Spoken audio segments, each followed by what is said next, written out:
Part 2. Politician. Chapter 5. Try again. I've had a few setbacks in my life, but I never gave up. Harry Truman. 1. As his observant cousin Ethel Noland once remarked, Harry Truman was at heart a 19th-century man. He had been born when Chester A. Arthur was president, and among the more pressing issues was whether the nation should continue building a wooden navy. He was a grown man, 33 years old, middle-aged nearly by the time of the Great War, the event which, more than any turn of the calendar, marked the end of the old century and the beginning of something altogether new. His outlook, tastes, his habits of thought had been shaped by a different world from the one that followed after 1918. As time would show, the Great War was among history's clearest dividing lines, and much that came later never appealed to Harry Truman, for all his native-born optimism and large faith in progress. He had been more at home in the older era. He never learned to like the telephone or daylight saving time, an innovation adopted during the war. He tried using a typewriter for a while, but gave it up. Mark Twain and Charles Dickens remained his favorite authors.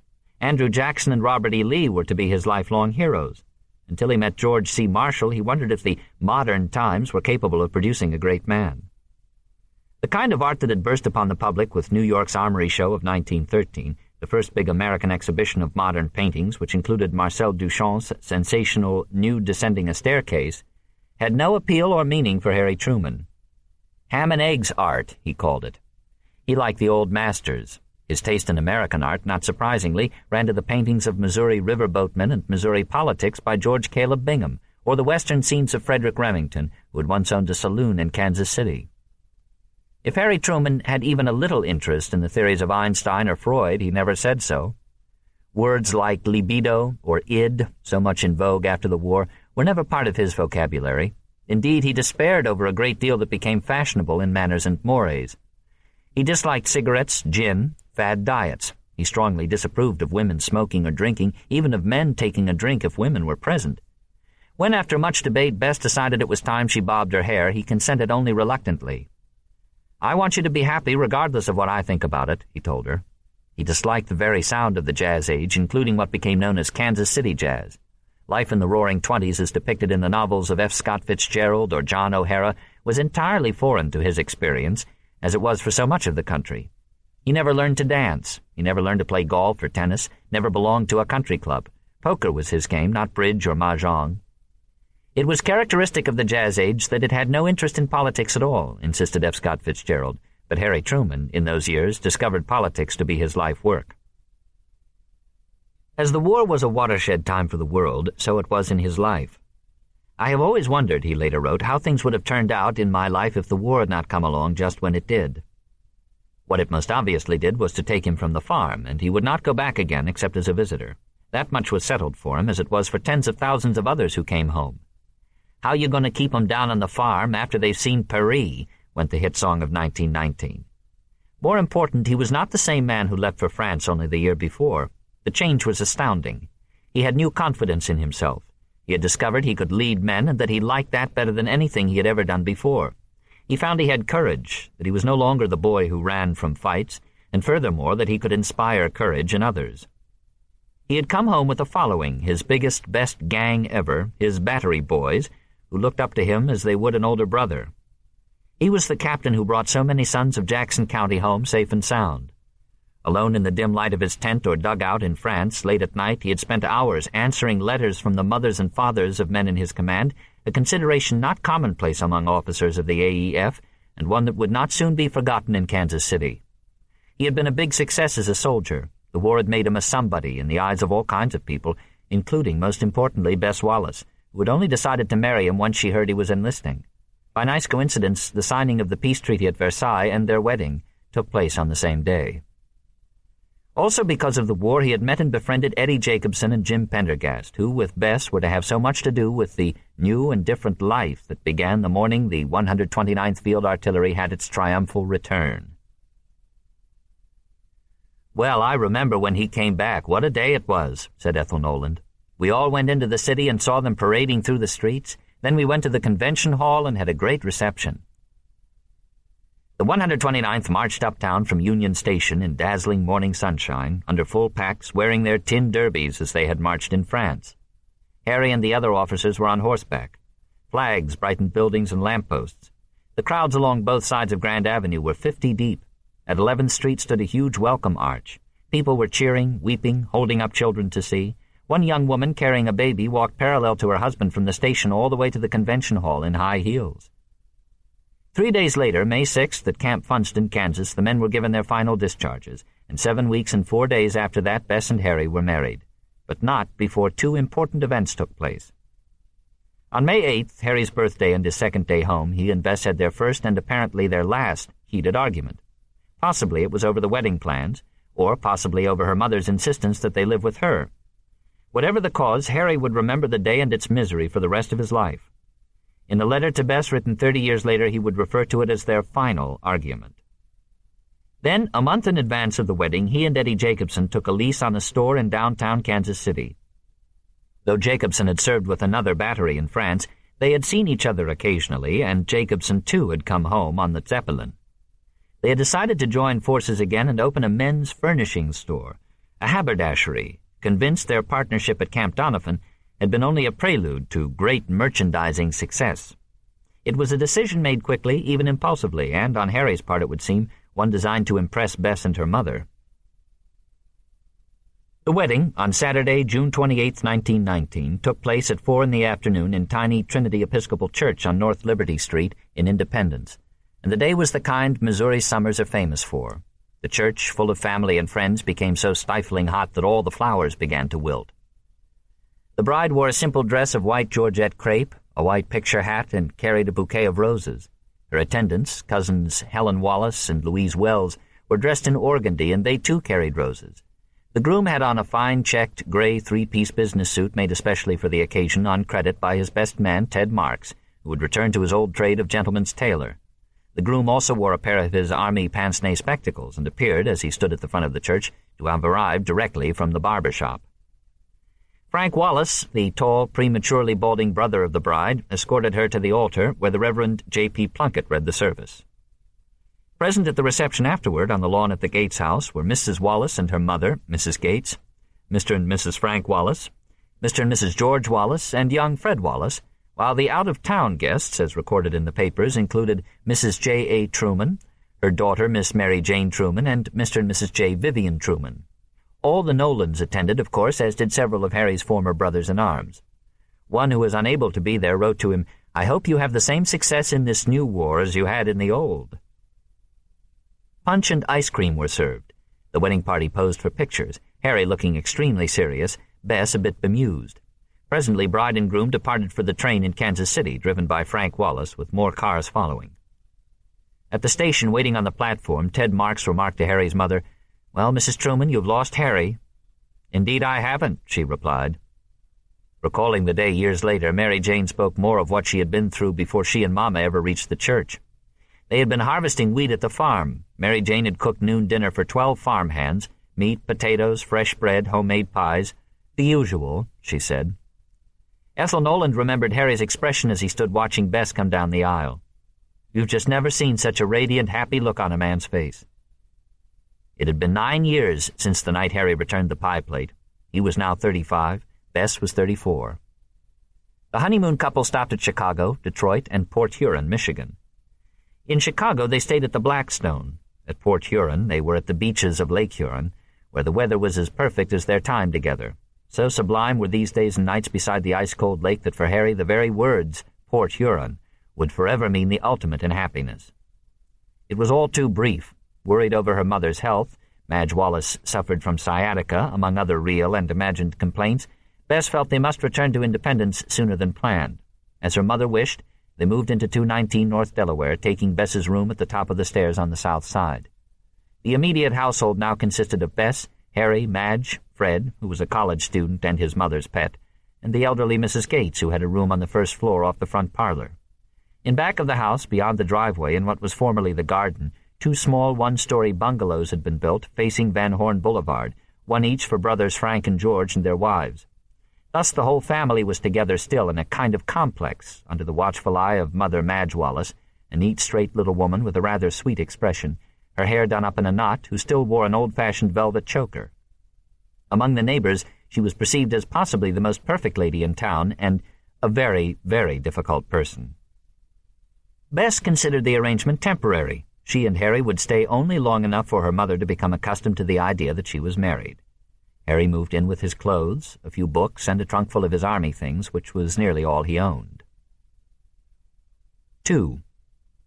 Truman and Jacobson was located at 104 West 12th Street, Kansas City, on the ground floor of the Glennon Hotel, catty-cornered from the larger Muehlbach Hotel, which made it a choice location. By agreement, Harry was to keep the books. Eddie would do the buying. Between them, they would take turns with the customers. Jacobson, short, cheerful, and conscientious, was 28 years old, but with his glasses and rapidly thinning hair looked perhaps 35, and unlike Harry, he had had 12 years' experience in the retail clothing business. One of 6 children, and known by everyone as Eddie, never Edward, he was the son of impoverished immigrant Jews from Lithuania who had settled first on New York's Lower East Side, where he was born, and later in Kansas City, where he went to work at age 14 as a stock boy in a dry goods store. Eddie, too, was soon to be married to Bluma Rosenbaum at B'nai Jehuda, Kansas City's oldest Reformed temple, in December of that year, and so, like Harry, he had every reason to wish to succeed. It was to be a first-class operation, specializing in famous brands. They would sell no suits or coats, but a full line of gents' furnishings, shirts, socks, ties, belts, underwear, hats. To get started, they combined their money and borrowed from the bank. The store was remodeled inside and out. The cost of their initial inventory came to $35,000.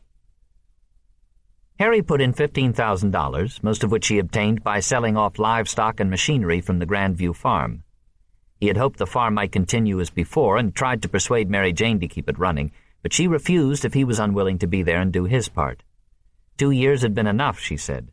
That fall they auctioned off horses, hogs, plows, seed drill, nearly everything, the proceeds going to Harry for the store, an arrangement that was hardly fair to Mary Jane, given all she had done, and to please no one in the family except Harry. The land would now be rented for someone else to farm. The store opened for business in late November 1919 and would be remembered by friends and patrons as right up to snuff, a sharp place. The name Truman and Jacobson was set in colored tiles at the street entrance, between 2 large plate-glass show windows filled with shirts in striped pastels, 15 to 20 hats, and 100 or more stiff detachable collars suspended by wire in vertical columns. The shirts and collars were all Ide brand, as proclaimed in formal lettering across the top of the storefront, above the plate-glass windows. Inside, long showcases were filled with shirts, leather gloves, belts, underwear, socks, collar pins, cufflinks, while behind, on open shelves, were boxes of more shirts, more detachable collars, Marwin collars by Ide, which, like those in the windows, featured the smart roll front. But what immediately caught the eye was a display of silk neckties, hundreds of ties in every color and pattern, strung from an overhead wire on the left that reached the length of the store. It all looked fresh and clean. The tiled floor was kept shined, glass countertops gleamed. There were big electric fans overhead, a glistening new cash register, and close by on one showcase the store's proud conversation piece, a huge silver loving cup 4 feet high, a gift to Captain Harry from the boys of Battery D. Above the hat shelves at the back of the store, arranged like a bouquet, were the 5 flags of the Allied nations. With the loving cup and flags, the atmosphere was not unlike that of a college shop, the college in this instance having been the war. For anyone who liked clothes as Harry did, who had liked always to look nice, the effect must have been very pleasing. Yet it is hard to imagine the adjustment from battery commander to storekeeper as anything but difficult. Hard to imagine him not finding it a painful come-down from such career aspirations as he had confided to Bess, or from parading with the victorious army up Grand Avenue. Nor does there appear to be an explanation, unless it was that he and Bess also wanted money quite as much as in the years before the war and saw the partnership as the opportunity, while at the same time keeping contact with his boys, the city, and people of a kind who might do him good should politics ever become his line. His only explanation later was, "I didn't know what I wanted to do." He and Eddie opened their door regularly at 8 every morning and remained open until 9 at night. Times were prosperous. Sporty 12th Street, the 12th Street of 12th Street rag, was jumping. Conventioneers poured in and out of the Muehlbach. In the Dixon Hotel, across the street, were 2 gambling houses. Prostitutes worked the neighborhood. Day or night, salesmen, secretaries, shoppers from outlying towns, nearly everybody seemed to have money to spend. 12th Street was in its heyday, and our war buddies and the 12th Street boys and girls were our customers, Eddie Jacobson would recall with pleasure. Silk underwear for men and silk shirts were the rage. We sold shirts at $16. Our business was all cash, no credit. Shirts, the main stock in trade, were Eddie's specialty. Harry, who called it the shirt store, would stand poised for business between two of the showcases, an elbow on one countertop, a hand on the other. His shoes shined, tie straight, the overhead lights glinting in his thick glasses. Like the store, he always looked fresh and clean. As hoped, it became a rendezvous for their army pals, a number of whom now looked to Harry as financial advisor, legal advisor, and everything else, as Eddie said.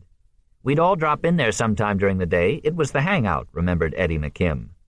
Some evenings there was barely room for the real customers. But Harry seemed glad to have us, said former Sergeant Meisberger. Even the policeman on the corner, Walter Cushionfoot Teasley, had been a first lieutenant with the battery at Camp Doniphan. Harry returned the favor of their patronage as best he could. He bought his suits from Ted Marks, had his hair cut at Frank Spina's barber shop. They were just like his family, he would say. Bess objected to the haircuts, but Frank Spina was one of his boys, Harry would explain. You can't quit them.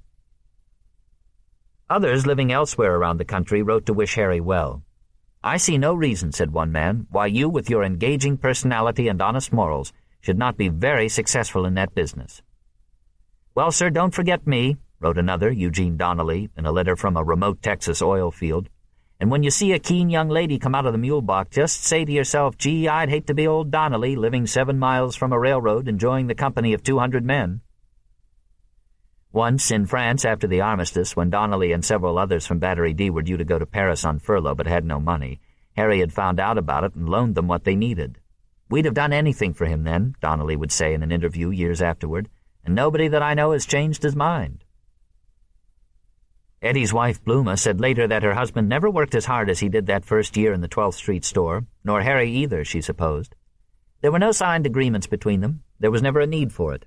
They just felt that close to one another that they could trust each other, which they did all through their lives. By the year's end, they had sold $70,000 worth of goods, which meant a high return on their investment.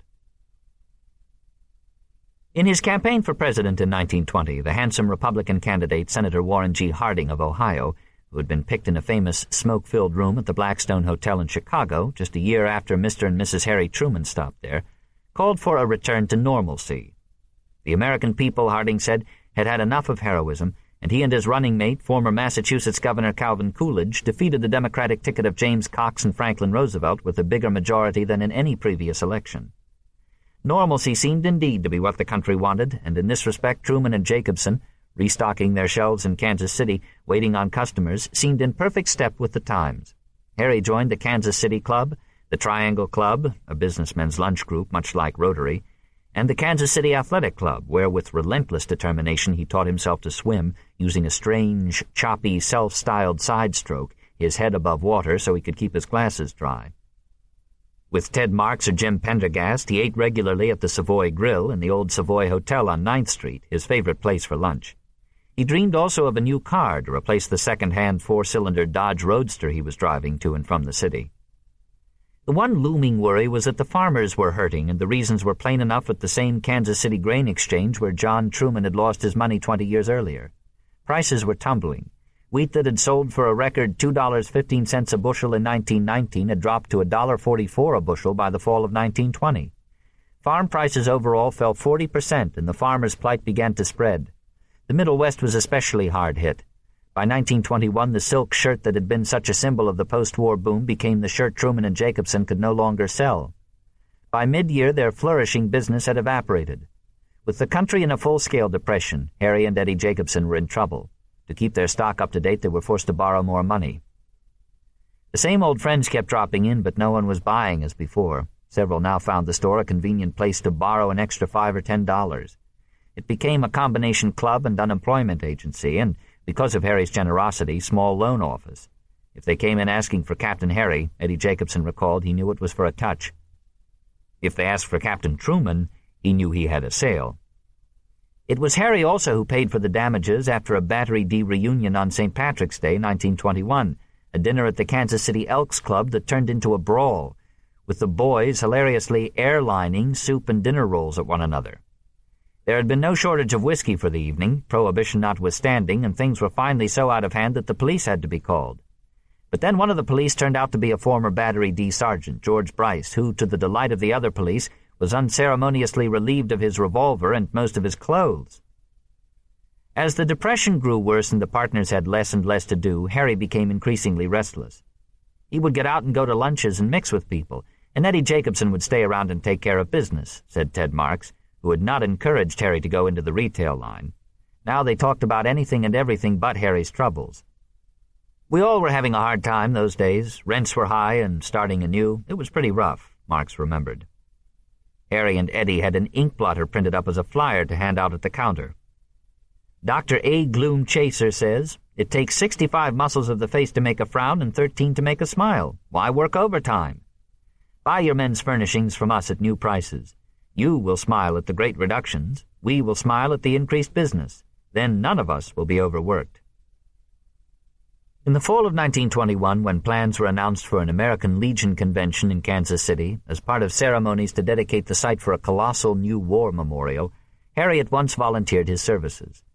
As chairman of the Decorations Committee, he raised money, ordered flags and bunting, and launched a campaign to have every downtown business, trade association, club, every household show the flag in what he promised would be the most patriotic gathering ever in the country, and one certain to make Kansas City the most talked-about town in the world.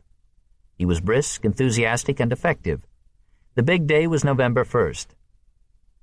France sent Marshal Ferdinand Foch. Great Britain sent Admiral Earl David Beatty. Italy, General Armando Diaz. And Belgium, General Baron Jacques, a strapping figure with a pink face and huge cavalryman's mustache. General Pershing came to town, a thrill for Harry, and Eddie Rickenbacker and Vice President Coolidge, who reportedly looked and acted so effacingly vice-presidential that he had trouble gaining admittance to several gatherings. 85 bands marched and 60,000 men of the American Legion, including former Captain Harry Truman, who was chosen for the honor of presenting flags to the Allied commanders. Foch, whose presence on the reviewing stand electrified the crowds, said he had never seen such a display of feeling, such patient, almost sacred attention from so many people. More than 100,000 had turned out. Later activities, however, were considerably different in spirit. That, remembered Harry's friend and fellow Legionnaire Harry Vaughn, was when we took the Hotel Baltimore to pieces. Somebody drove a Texas steer into the hotel lobby. A crap game in the street outside stopped traffic. Eddie McKim could not recall Harry taking part in any of the hijinks, except he probably looked out of his haberdashery store door and would see some of the ladies' negligées floating down from the windows of the Mulebach Hotel. They used to lodge in the trolley wires. The goodwill and mutual respect between Harry and Eddie Jacobson, meantime, seemed not to suffer from the strain they were under, though it remained at heart a business friendship. Eddie's wife sensed a certain distance between the Trumans and the Jacobsons that she took to be a sign of anti-Semitism among Harry's in-laws. The Wallaces, she said, were considered aristocracy, and under the circumstances the Trumans could not afford to have Jews in their house. But then Harry seldom if ever brought any of his friends home to North Delaware Street. The privacy of Madge Wallace's world was one thing, the world without was another, and so it would remain. Truman and Jacobson failed in 1922. After much discussion, the partners decided not to file for bankruptcy and thereby wipe out their debts, but to try to pay off their creditors as best they could, little by little as time went on. The business was approximately $35,000 in the red. Eddie, who went on the road as a shirt salesman, did all he could to meet his part of the debt, but in 3 years, unable to keep up, he was forced to declare himself bankrupt. Some time later, when the two friends met for lunch downtown, Harry, seeing Eddie's frayed suit, gave him some money and told him to buy some new clothes. 15 years after the store went under, Harry would still be paying off on the haberdashery, and as a consequence would be strapped for money for 20 years. But like his father, he never ever neglected appearances. The store had been a dismal failure, yet few thought it Harry's fault. He was the victim of circumstances. The times were against him. It was a nice store, and he was just a victim of circumstances like all the rest of us, remembered former First Lieutenant Edgar Hind, who was trying to sell Willis Overland automobiles in Independence. It was rough. I'll tell you it was rough. The price of wheat in 1922 was 88 cents a bushel. An exception to this view was Harry's former Grandview neighbor and lodge brother Galen Babcock, who remembered Harry's downfall coming as no surprise. To Babcock, whose father had put money in the store, it was just another case of "there goes Harry again." Harry blamed the Republicans in Washington. The fault was neither in himself nor in his stars, but in the tight money policy of Secretary of the Treasury Andrew Mellon, he insisted. But it could also be said that the trouble began in 1920, when the Wilson administration suddenly cut government spending and raised taxes. 3. To his wife Bess, who regarded most of his army friends as roughnecks, Harry once described Jimmy Pendergast as a nice boy and as smart as the old man he's named for. The old man in question, the original James Pendergast, was the legendary Alderman Jim, the first Pendergast in Kansas City politics and founding father of what became a famous, or infamous, depending on one's point of view, Kansas City dynasty. His was a familiar American story. The son of Irish Catholic immigrants who had settled and raised a numerous family in St. Joseph, upstream on the Missouri River, Alderman Jim had come to Kansas City in the centennial year of 1876, a young man with neither money nor connections and in desperate need of a job.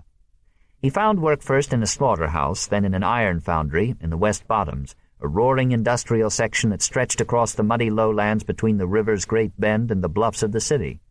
Jim Pendergast was brawny and gregarious, and with his sunny disposition made friends rapidly. He also saved his money, and in 1881, after betting on a winning horse called Climax, he purchased a combination hotel and saloon, which, in tribute to his lucky horse, he called the Climax. Other saloons were acquired as years passed, these too proving popular and profitable, especially with the added attraction of backroom gambling.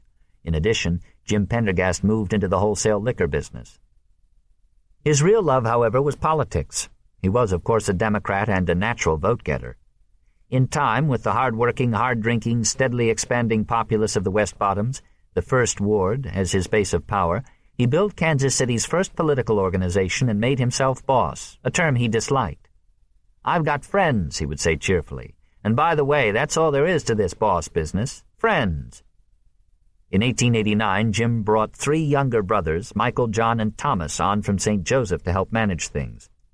3 years later, in 1892, he ran for alderman from the First Ward. "There is no kinder-hearted or more sympathetic man in Kansas City than Jim Pendergast," said one devoted Democrat introducing the candidate. It was a reputation not lightly earned. "No deserving man, woman, or child that appealed to Jim Pendergast went away empty-handed," remembered a contemporary, and this is saying a great deal, as he was continually giving aid and help to the poor and unfortunate. There was never a winter in the last 20 years that he did not circulate among the poor of the West Bottoms, ascertaining their needs, and after his visit there were no empty larders. Grocers, butchers, bakers, and coalmen had unlimited orders to see that there was no suffering among the poor of the West Bottoms, and to send the bills to Jim Pendergast. He remained on the city council for 18 years, never losing an election. He was Big Jim, king of the first, conspicuously proudly Irish and Catholic, with a physical resemblance to the great Irish-American hero of the day, prizefighter John L. Sullivan, which did him no harm as a public personality. With his love of good food, he had grown to well over 200 pounds.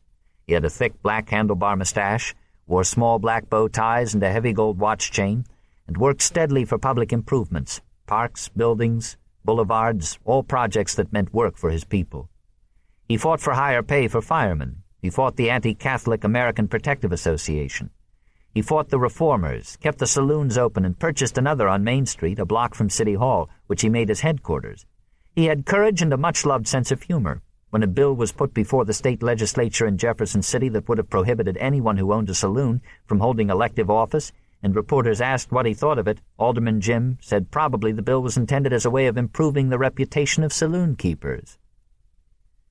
With the city growing by leaps and bounds, he reached out more and more to constituencies other than the Irish, to blacks, Poles, Slavs, Croatian slaughterhouse workers, to every immigrant group, and particularly the largest, the Italians, whose stronghold lay beyond the First Ward in the teeming crime-ridden North End.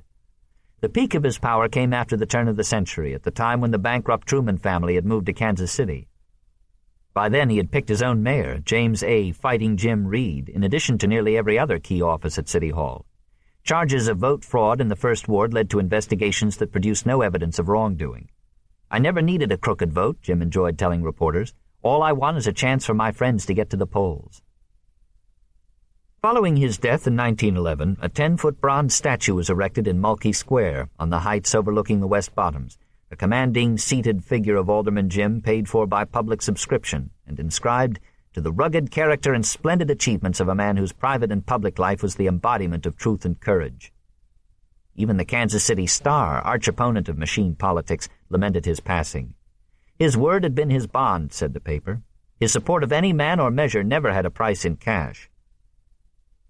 It was the Pendergast organization, however, that stood as Big Jim's great legacy, and it was to his brother Tom, 16 years his junior, young enough nearly to have been his son, that he passed the mantle of leadership.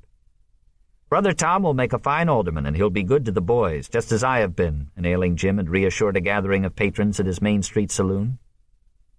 As bookkeeper for the saloons and precinct captain, young Tom had learned the business and politics from the ground up, rising to superintendent of streets, a job second only to mayor in the patronage it offered. At Jim's retirement, Tom was elected to Jim's old seat on the city council. But unlike Jim, Tom cared little for public office and retired from the council in 1915, not to run for anything ever again. Tom, Thomas Joseph Pendergast, or TJ, was no one to quarrel with. Though only 5'9", he was a blond, ruddy-faced bull of a man, with a head so massive it looked oversized even on so large and powerful a body. His neck seemed part of his heavy shoulders, almost as though he had no neck, and it was well known that he could knock a man senseless with a single blow. Yet for all this he had a kind of jauntiness, an appealing ease of manner. People spoke of the warmth, not menace, in his large, oddly protruding pale blue eyes. It was the eyes, in combination with his hugeness, according to a close observer named William Reddig, that made Tom look both formidable and engaging.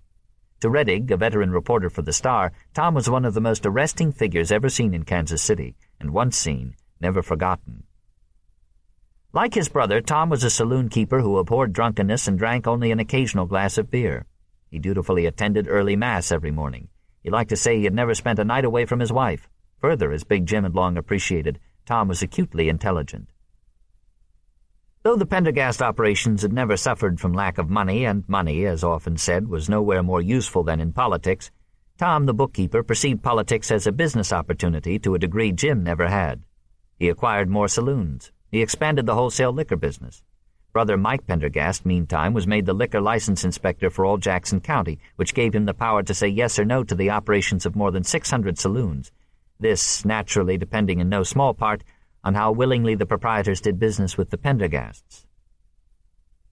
Even more important, as time would tell, was the ready-mixed concrete company established by Tom, one of the first companies anywhere to mix concrete in a plant, then deliver it by truck to the construction site. With his love of public improvements, Jim had been known as a builder. All the Pendergasts were builders. But Tom, with the city growing as never before, saw no reason why others should profit from the work if the organization could. In addition to the ready-mixed company, he eventually founded or had substantial interest in the W.A. Ross Construction Company, the Midwest Paving Company, the Midwest Precoat Company, the Kansas City Concrete Pipe Company, the Centropolis Crusher Company, a cigar company, an oil company, and something called the Public Service Pulverizing Company. To charges that he used his political power to control contracts and furnish material for public use, Tom would reply, "Yes, why not? Aren't my products as good as any?" And, by and large, they were, often better. Hundreds of people from all walks of life, every level of society, would later testify to the kindness, generosity, and fundamental decency of Tom Pendergast, not to say his impressiveness as a political leader. "He was a master. He had an analytical mind," said one loyal foot soldier in the organization, a street repair inspector. "He ran the organization for people. His first concern was always people. He was a man of immense heart and imagination.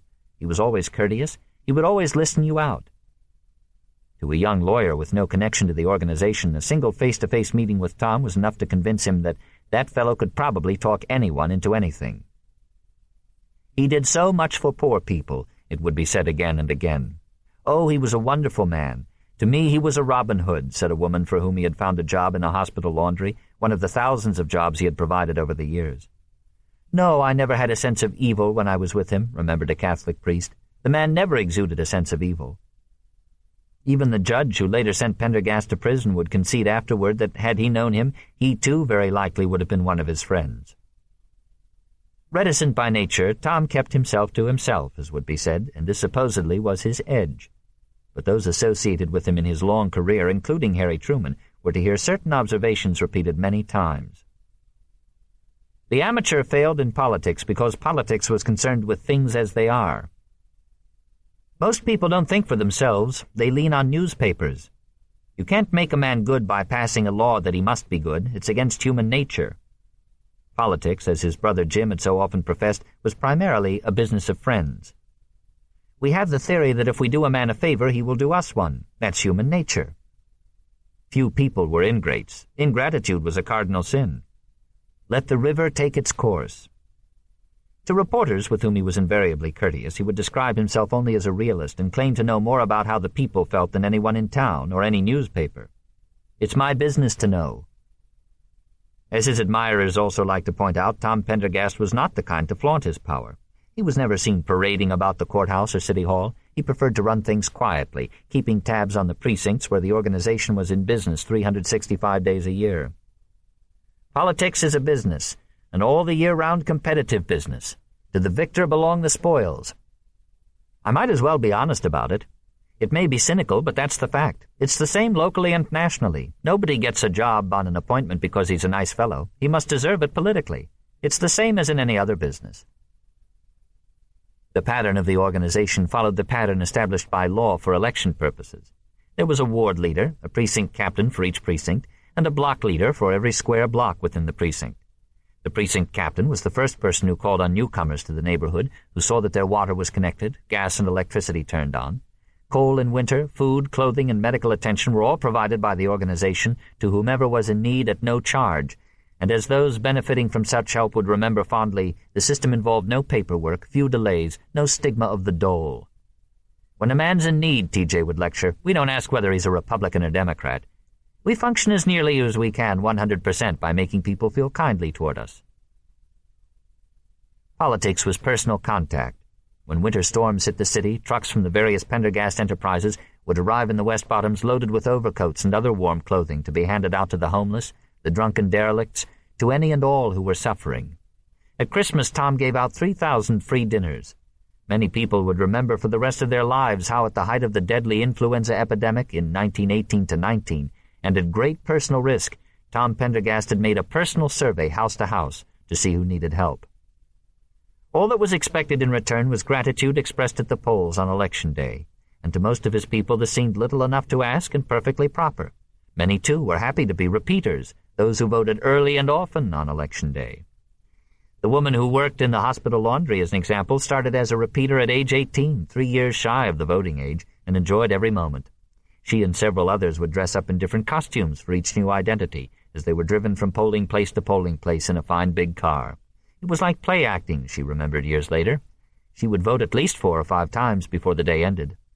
Oh, I knew it was illegal, but I certainly never thought it was wrong. But for all his sway and subsequent notoriety as the machine overlord of Kansas City, Tom Pendergast was not without rivals. His power was as yet limited, even as late as the 1920s.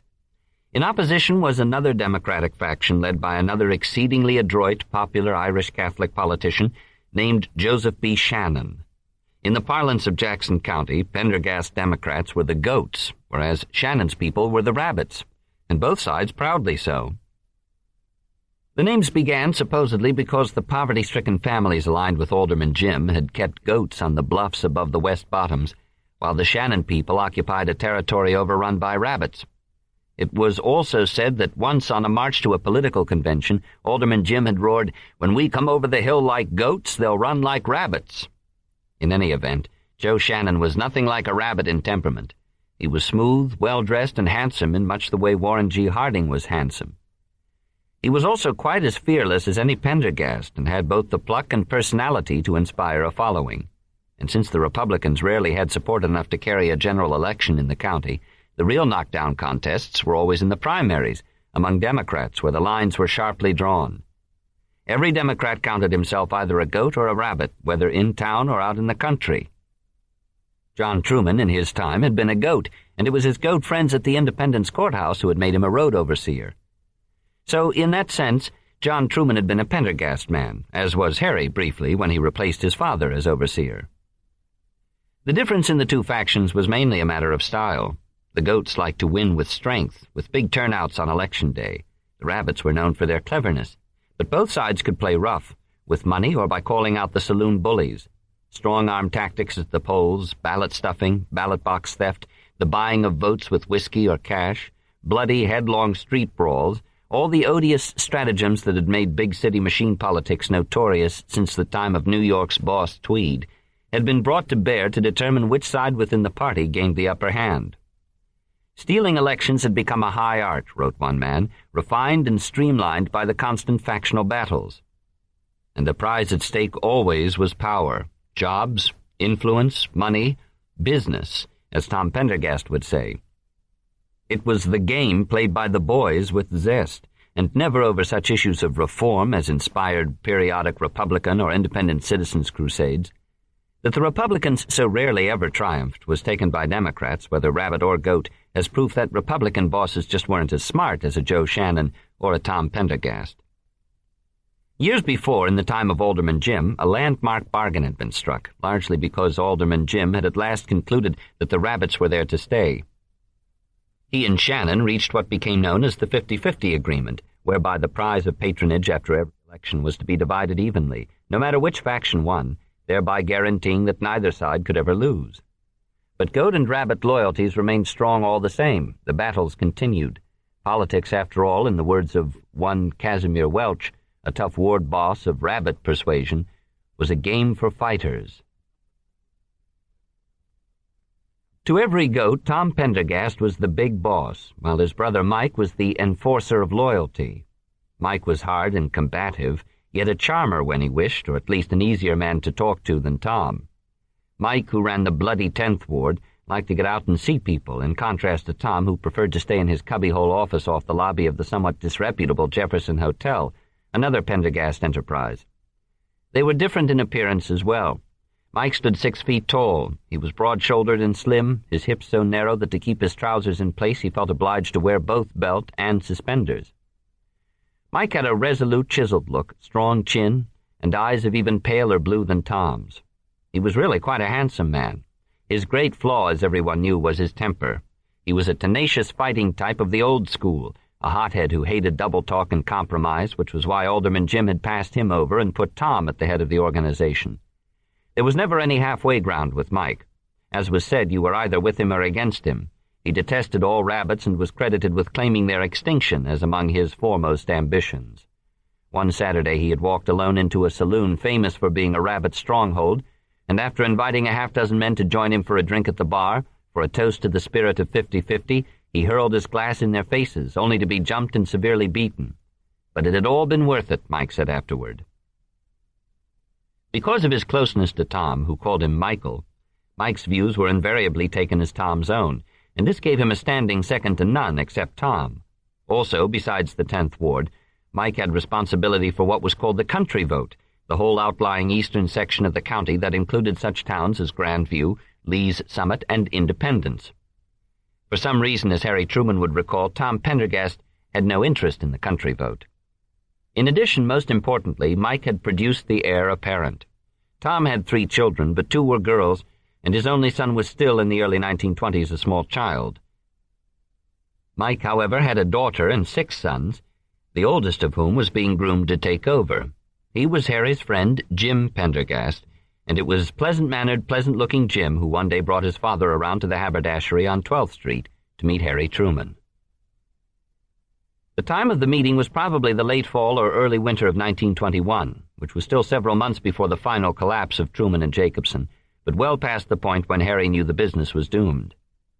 They wanted to know if Harry would like to run for Eastern Judge of Jackson County, a courthouse job in Independence, which under the Missouri system was not a judicial post but administrative, the equivalent of a county commissioner, and a prime spot politically, which Harry already understood.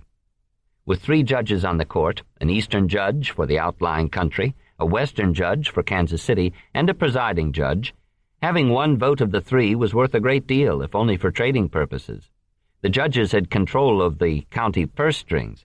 They hired and controlled the road overseers, as well as road gangs, county clerks, and other employees numbering in the hundreds. They could also determine who was awarded county contracts, and for the county road system, such as it was, there seemed a never-ending need for maintenance and repairs. According to Pendergast family tradition, the idea of running Harry was Jim's alone, and interestingly, his father gave his consent even before meeting Harry because, in part, of what he knew of John Truman. If Captain Truman was all Jim said, and he was John Truman's son, then, providing he had no link to the Ku Klux Klan or any such anti-Catholic faction, Captain Truman was all right with Mike. Harry accepted their offer at once, with no hesitation. To a friend he wrote, "They are trying to run me for Eastern Judge out in Independence, and I guess they'll do it before they are through."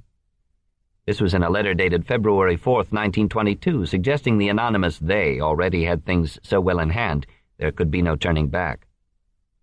At a meeting at Mike's 10th Ward Democratic Club, Harry sat quietly as Mike, who disliked making speeches, got up and said, "Now I'm going to tell you who you're going to be for county judge. It's Harry Truman. He's got a fine war record. He comes from a fine family. He'll make a fine judge." Had he wished, Mike could also have stressed that Harry Truman was a Baptist and a Mason who could talk farming with farmers as no big-city Irish politician ever could, that Harry was of old pioneer stock, the son of an honest farmer and an honest road overseer, that Harry was a fresh face in county politics and, not incidentally, known himself to be an honest and honorable man, strong attributes under any circumstances, but ideal for what the organization needed to win the country vote. Indeed, for the Pendergasts' purposes, Harry Truman was just about ideal, a dream candidate, which is what led some to observe then as later that he offered more to the Pendergasts than they to him.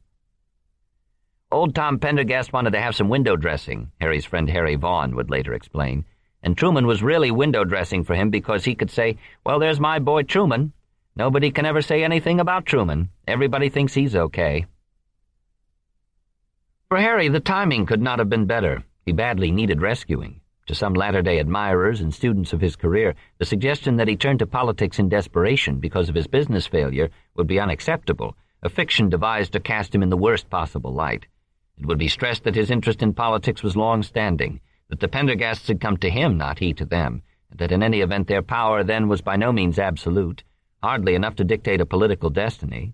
And all this was true. Yet to Harry himself there was never much question about the actual state of his affairs or to whom he owed the greatest debt of gratitude. "Went into business all enthusiastic, lost all I had and all I could borrow," he would write in a private memoir. "Mike Pendergast picked me up and put me into politics, and I've been lucky." Mike was nothing less than his political mentor, continued Harry. "I loved him as I did my own daddy." He remembered he had been standing behind the counter, feeling fairly blue the day Mike and Jim came into the store. What he wished to make especially clear was not that the Pendergasts had played no part of consequence, or that he had little indebtedness to them, but that it was Mike, not Tom, the big boss, whose interest made the difference. Harry was not even to meet Tom Pendergast for some time to come. The job of Eastern Judge paid $3,465 a year. If elected, Harry would serve 2 years. His Army friends were nearly unanimous for the idea. Only a few tried to dissuade him. Eddie McKim, his former sergeant, told him he was crazy. When Harry sat down with Edgar Hind in Hind's Willis Overland garage in Independence to explain what he was about to do, grinning as Hind recalled, Hind told him he wasn't the political type, to which Harry responded, "Well, I've got to eat." To sample opinion among those of the older generation who had influence in Independence, Harry called on Colonel William Southern, editor of the Examiner. Colonel Southern, whose rank was strictly honorary, was the father of May Southern Wallace, Bess's brother George's wife, which in a manner of speaking made him one of the family, as well as someone whose goodwill and backing could matter significantly.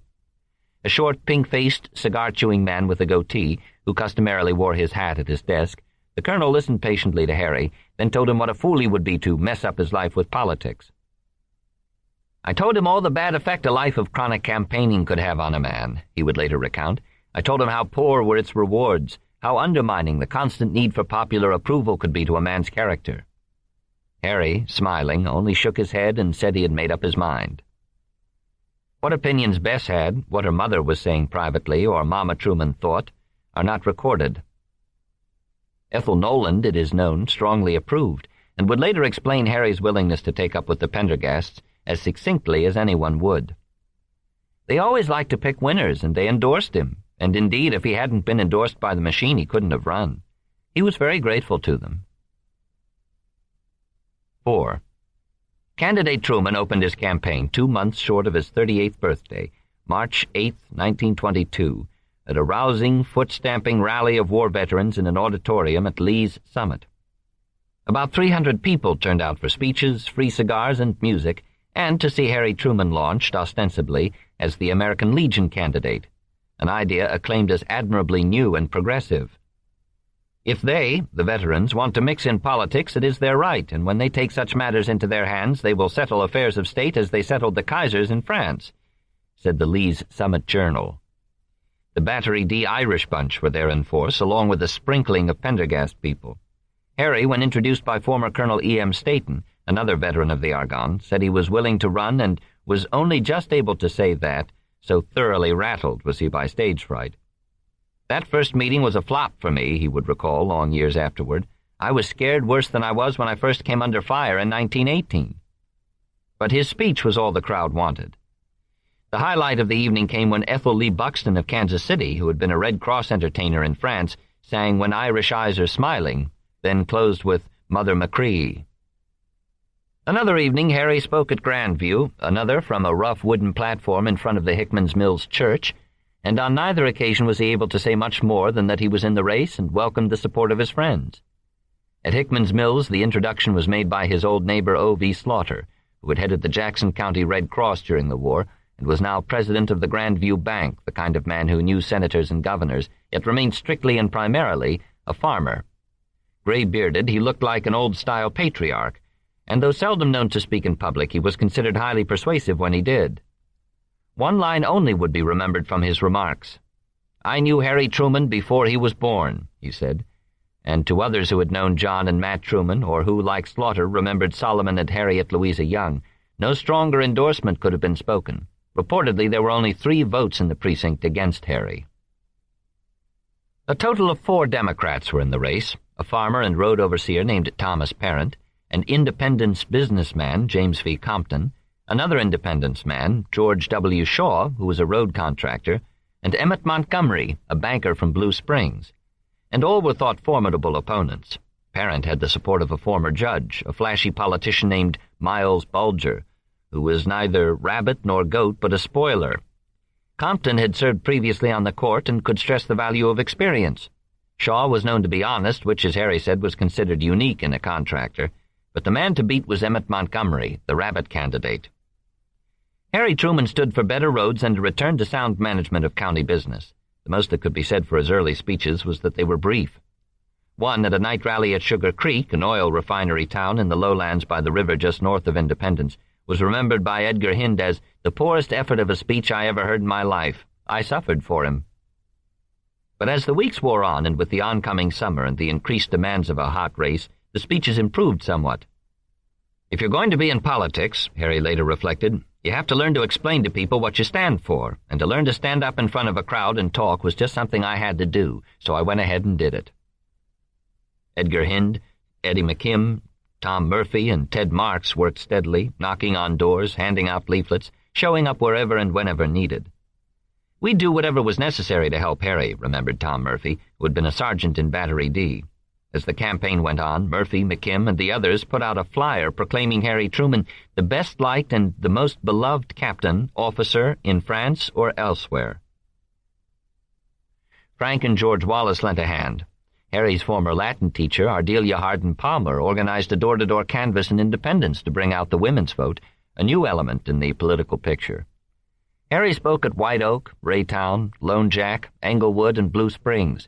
He covered every township and precinct, driving himself in the old 4-cylinder Dodge over roads so rough he had to put sacks of cement in the trunk for ballast to keep the car from slamming him through the windshield. The main event of the political summer took place in July, a picnic at Oak Grove attended by 4,000 people, twice the number expected. Every Democratic candidate was scheduled to speak. As a way of giving Harry added attention, Eddie McKim arranged for him to arrive by airplane. Harry and the pilot, another war veteran named Clarence England, sailed over the crowd in the open cockpits of a 2-seat Jenny of the kind flown in France. After circling several times, dropping leaflets, they landed in a pasture beside the picnic ground, stopping with difficulty just short of a barbed wire fence. As the crowd rushed forward, the candidate climbed out, leaned over the fence, and became violently ill. Apparently it had been his first ride in a plane. He then proceeded to the rostrum. It was by far the largest crowd he had ever faced, and an opportunity, he knew, such as he had not been given before. He was the last to speak. "I am now going to tell you what I stand for and why you should vote for me," he began in a flat, rapid voice. The time has arrived for some definite policy to be pursued in regard to our highways and our finances. They are so closely connected with our tax problem that if they are properly cared for, the tax problem will care for itself." Eddie McKim, remembering earlier appearances in the campaign, thought Harry had come a long way. A style was evolving. Having stated the problem, he proceeded to a solution joined to a fundamental philosophy plainly expressed. "I want men for road overseers who know roads and who want work, men who will do a day's work for a day's pay, who will work for the county as they would for themselves. I would rather have 40 roadmen for overseers who are willing to work than to have 60 politicians who care nothing about work. I believe that honest work for the county is the best politics anyway." Running the county into debt was bad business and bad politics, he said. He wanted it stopped. Thus far in the campaign, only one charge had been brought against him, that in an election in 1920 he had voted for a Republican, Major John Miles, who had been his superior officer at the Argonne. It was the worst his opponents had been able to come up with, and given the spirit of Jackson County politics, it was a serious charge. He chose the moment now to explain himself. "You have heard it said that I voted for John Miles as county marshal. I'll plead guilty, along with 5,000 other ex-soldiers. I was closer to John Miles than a brother. I have seen him in places that would make hell look like a playground." His tone was flat no longer. "I have seen him stick to his guns when Frenchmen were falling back. I have seen him hold the American line when only John Miles and his 3 batteries were between the Germans and a successful counterattack. He was of the right stuff, and a man who didn't vote for his comrade under circumstances such as these would be untrue to himself and to his country. My record has been searched, and this is all my opponents can say about me, and you, knowing the facts, can appreciate my position. I know that every soldier understands it. I have no apology to make for it. John Miles and my comrades in arms are closer than brothers to me. There is no way to describe the feeling, but my friend John is the only Republican I ever voted for, and I don't think that counts against me."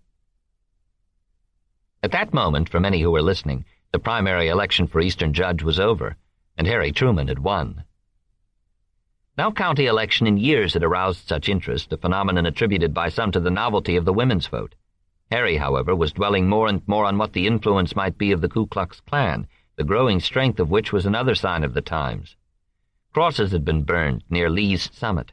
Klan membership was growing in Independence, and 2 of his opponents, Parent and Shaw, had Klan support. Edgar Hind urged Harry to sign up with the Klan, to join immediately, convinced it was good politics. Hind himself had already joined, to see what was going on, as he later explained.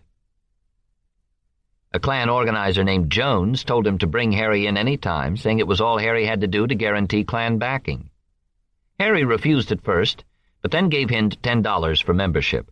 Jones insisted on meeting Harry privately at the Baltimore Hotel, and Harry agreed. But when at the meeting Jones told him he would get no support unless he promised never to hire Catholics if elected, Harry ended the discussion. He had commanded a mostly Catholic battery in France, he said, and he would give jobs to whomever he saw fit. Apparently the $10 was returned. It had been a grievous mistake ever to have said he would join in the first place. It was an act either of amazing naivete or one revealing a side he had not shown before, a willingness under pressure to sacrifice principle for ambition. Either way, the whole incident was shabby and out of character, and hardly good politics. How he thought Klan support might offset the devastating effect such an alliance would have on the Pendergasts, not to say the effect on his own beloved Irish bunch, is difficult to imagine. In his defense later, it would be said that the Klan in 1922 seemed still a fairly harmless organization, to which a good God-fearing patriot might naturally be attracted, that it offered a way for those who felt at odds with the changes sweeping the country to make known their views. Yet only the year before, Harry had lent his support to a Masonic effort to suppress the Klan in St. Louis. He had to have known what the Klan was about. William Reddig of the Star would remember Jackson County Klansmen of the time as anything but good fellows. They didn't just hate Catholics, Jews, and Negroes, Reddig wrote. They hated everybody. A rumor was now circulated by the Klan that Harry's grandfather, Solomon Young, was a Jew. At a Klan meeting in Independence just before the primary on August 1st, a guest speaker from Atlanta said Harry Truman was less than 100% American, that is, not sufficiently opposed to Catholics and Jews. Edgar Hind stood up and protested. There were shouts to throw him out. A friend of Harry's from Grandview named Tolliver rose to say they could throw him out too, which, as Hind remembered, had a cooling influence. But the Klan's previous indifference to the Truman candidacy had ended. He said later it was the soldier vote plus kinfolks in nearly every precinct that put him over. He would talk of being accidentally elected and suggest that his failure with the haberdashery also had an important influence.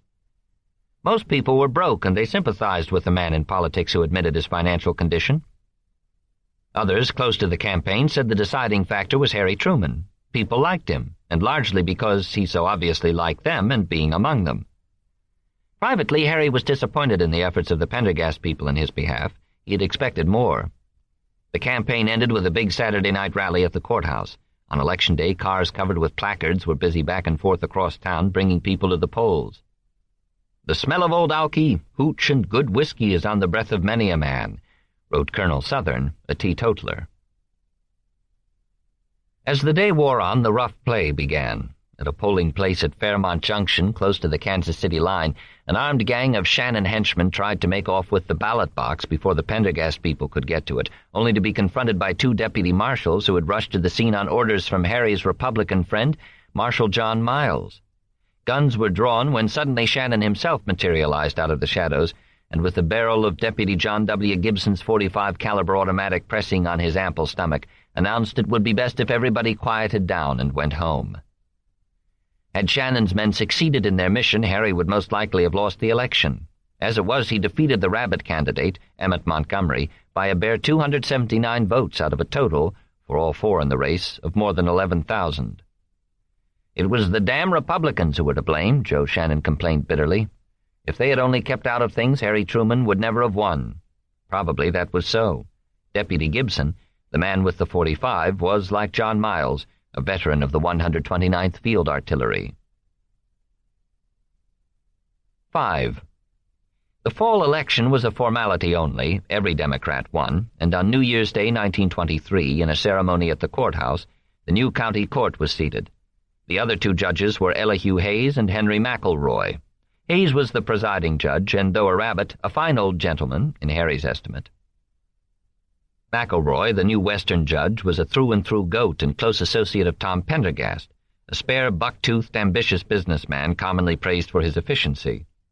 The huge basket of red roses in the courtroom was the gift of McElroy admirers from Little Italy.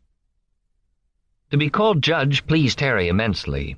He enjoyed the prestige of the job and the way people greeted him as he walked briskly to and from the courthouse. He had rank again. As presiding judge, Elihu Hayes should have been the dominant figure and leader of the court, and by the 50-50 agreement his rabbit friends looked forward to an equal share in county jobs and every other form of largesse under the court's control. Things did not work out that way, however. It was Henry McElroy who took charge from the start, and McElroy showed no desire to give anything to the rabbits.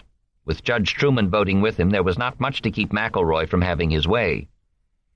"He ran the court with my vote," Harry later said. The roster of road overseers was filled with goats only. Goats were named to county jobs large and small. Rabbits already on the payroll were always the first to be fired. The old adage of Andrew Jackson, that to the victors belong the spoils, was gospel again in Jackson County, Missouri. The decision had come down from the Pendergasts. 50-50 was finished, and though in hindsight Harry would see the peril in this, at the time he did not. He was preoccupied with being businesslike, concentrating on cost cuts, improvements in services, determined to perform as promised. He also knew what pleasure the plight of the rabbits was bringing to his mentor, Mike Pendergast. "We ran the county, but we ran it carefully and on an economic basis," Harry claimed later, and in truth the new court stood in striking contrast with what had gone on before under the renegade Miles Bulger. Under McElroy and Truman, a county debt of more than $1 million was cut in half. The county's credit rating improved. So did county services, and most notably the quality of work on the roads. Harry Truman, as he later boasted, made himself completely familiar with every road and bridge, visited every state institution in which the county had patients. Years of mismanagement and crooked contracts had produced roads so poorly constructed that they caved in like pie crusts. Bridges were inadequate or in sad repair. The improvements made now were impossible to ignore. Even the Kansas City Star had praise for what was happening under the crisp, efficient new county administration. And if Harry was taking McElroy's cue on matters political, McElroy appeared no less dependent on Harry on practical questions. "When a road project or a bridge application is brought before the county court, here is what happens," wrote one Republican.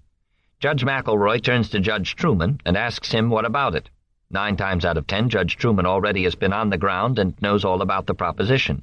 He explains it to the court. Judge McElroy then says, "All right, if you say so, I move the work be done," and it is ordered. At a Triangle Club lunch at the Mulebach Hotel, Judges Hayes, McElroy, and Truman were given a standing ovation. It seemed a new era had dawned. But the job, Harry discovered, wasn't enough to satisfy. To his surprise, he felt restless for more to do. He wanted other ways to make himself known, other associations beyond the courthouse crowd. He grew increasingly active in the Masons and the Army Reserve. He became Deputy Grand Master of the 59th Masonic District of Jackson County. The summer of 1923 he spent 2 weeks on active duty at Fort Leavenworth, Kansas, his first long separation from Bess since their wedding day. In September he enrolled in night courses at the Kansas City School of Law, where he studied hard, Blackstone, contracts, criminal law, keeping pages of notes. Only someone of extraordinary energy could have maintained the pace. Meantime, life at home at 219 North Delaware, the Gates house, as Harry would always refer to it, went on quietly and privately. Bess had taken no part in his political campaign because, as known only within the family, she had suffered a second miscarriage. The first had occurred the spring of 1920, when prospects were still bright at the store, and nothing had been said then either. With friends, Harry left no doubt that he and Bess wanted children, but implied that if there was a problem, it was with him. When a cousin, Ralph Truman, wrote from Springfield to say he had a new child, Harry responded, "I wish you would send me a pair of your old breeches to hang on the bed. Maybe I can have some luck." His devotion to Bess was unstinting as ever, and because of their separation the summer of 1923, when he was at Fort Leavenworth and they were again corresponding, it is known how much she too cared for her old sweetness. "It is now 10:20 and I am in bed. There was a black bug on my bed when I turned the sheet down and I had to kill it myself. But that wasn't the first time I had wished for you," she wrote. "Lots and lots of good-night kisses." She would wait for hours by the front window watching for the postman. A night toward the end of the 2 weeks was the worst night yet. "You be a good girl and I'll be a good boy," he wrote. A week later he was saying he hoped he would never have to be away so long again. He was feeling marvelous, he told her, ready to come home and lick all the rabbits. As they both knew, she was already 2 months pregnant. The arrival of the baby in the midst of a snowstorm, Sunday, February 17, 1924, was, with the exception of his wedding day, the biggest event of Harry Truman's life thus far, and the one bright moment in what otherwise was to be a bad year for him. He had urged Bess to go to a hospital. She and her mother insisted the baby be born at home. Out of superstition that too much advance fuss could again bring disappointment, there was not even a crib or cradle at hand. The baby would spend the first days of life on pillows in a bureau drawer. About noon, Harry was told to call the doctor, Charles E. Criminger, a big red-faced man remembered for his huge hands as big as a frying pan, who came in covered with snow and went directly upstairs. A practical nurse, Edna Kinnaman, arrived soon after and would remember Mrs. Wallace and Harry waiting patiently through the afternoon in the upstairs hall, the very proper Mrs. Wallace seated on a cedar chest, Harry in a chair looking amazingly composed. Bess, according to Nurse Kinnaman, got along beautifully. It was a normal birth. The baby, a girl, weighed 7.5 pounds. We didn't have to announce it when the baby arrived, because they heard her cry and the grandmother and daddy came into the room. It was 5 o'clock. Harry called his mother and sister and told them the name would be Mary Margaret, after Mary Jane and Mrs. Wallace. The wife of a friend who saw him soon afterward said his face just beamed. There had not been a baby in the old house since Madge Wallace's own childhood. Now, for several months until the death of Mrs. Gates that spring, there were 4 generations in residence. Little Margaret, as everybody was calling her, was more than just Bess and Harry's firstborn. She was the delight and center of attention for great-grandmother, grandmother, 4 Wallace aunts and uncles in the adjoining houses to the rear who remained childless, Uncle Fred, who was still part of the household, and the 2 Nolan sisters across the street. Her arrival changed the entire atmosphere of the family. For Harry, on the verge of 40, life had new meaning. Nurse Kinnaman remembered his devotion to the child was both remarkable and instantaneous. For Democrats everywhere, it was a dismal time. At the National Convention in New York's Madison Square Garden, the delegates took a record 103 ballots to pick an unknown, unlikely Wall Street lawyer as their candidate for president, John W. Davis, who seemed destined to lose. A drive to nominate the colorful Catholic governor of New York, Al Smith, had failed, along with a resolution to denounce the Ku Klux Klan. When William Jennings Bryan tried to speak, he was rudely shouted down. To the Jackson County delegation, it was a pathetic show. The single ray of hope was Franklin Roosevelt, who, though crippled with polio, made the nominating speech for Smith. Tom Pendergast was carried away by it, and said Roosevelt would have been the choice of the convention had he been physically able to withstand the campaign. "He has the most magnetic personality of any individual I have ever met," Pendergast later declared. The Republicans, to the surprise of no one, nominated Calvin Coolidge, who had assumed the presidency the year before after the sudden death of Warren G. Harding. And though the Harding administration had left a trail of scandal, giving the Democrats a promising campaign issue, Coolidge, who sat out the campaign in the White House, was to win in November by a popular margin of nearly 2-1. If Judge Truman saw actual defeat in store when he began to campaign for re-election that spring, he never let on. As friends were to observe so many times in his life, Harry refused ever to look discouraged. The remedy of Dr. A. Gloom Chaser was not forgotten. He kept his feelings to himself, remembered a young Pendergast worker named Tom Evans, and he was always very, very cheerful.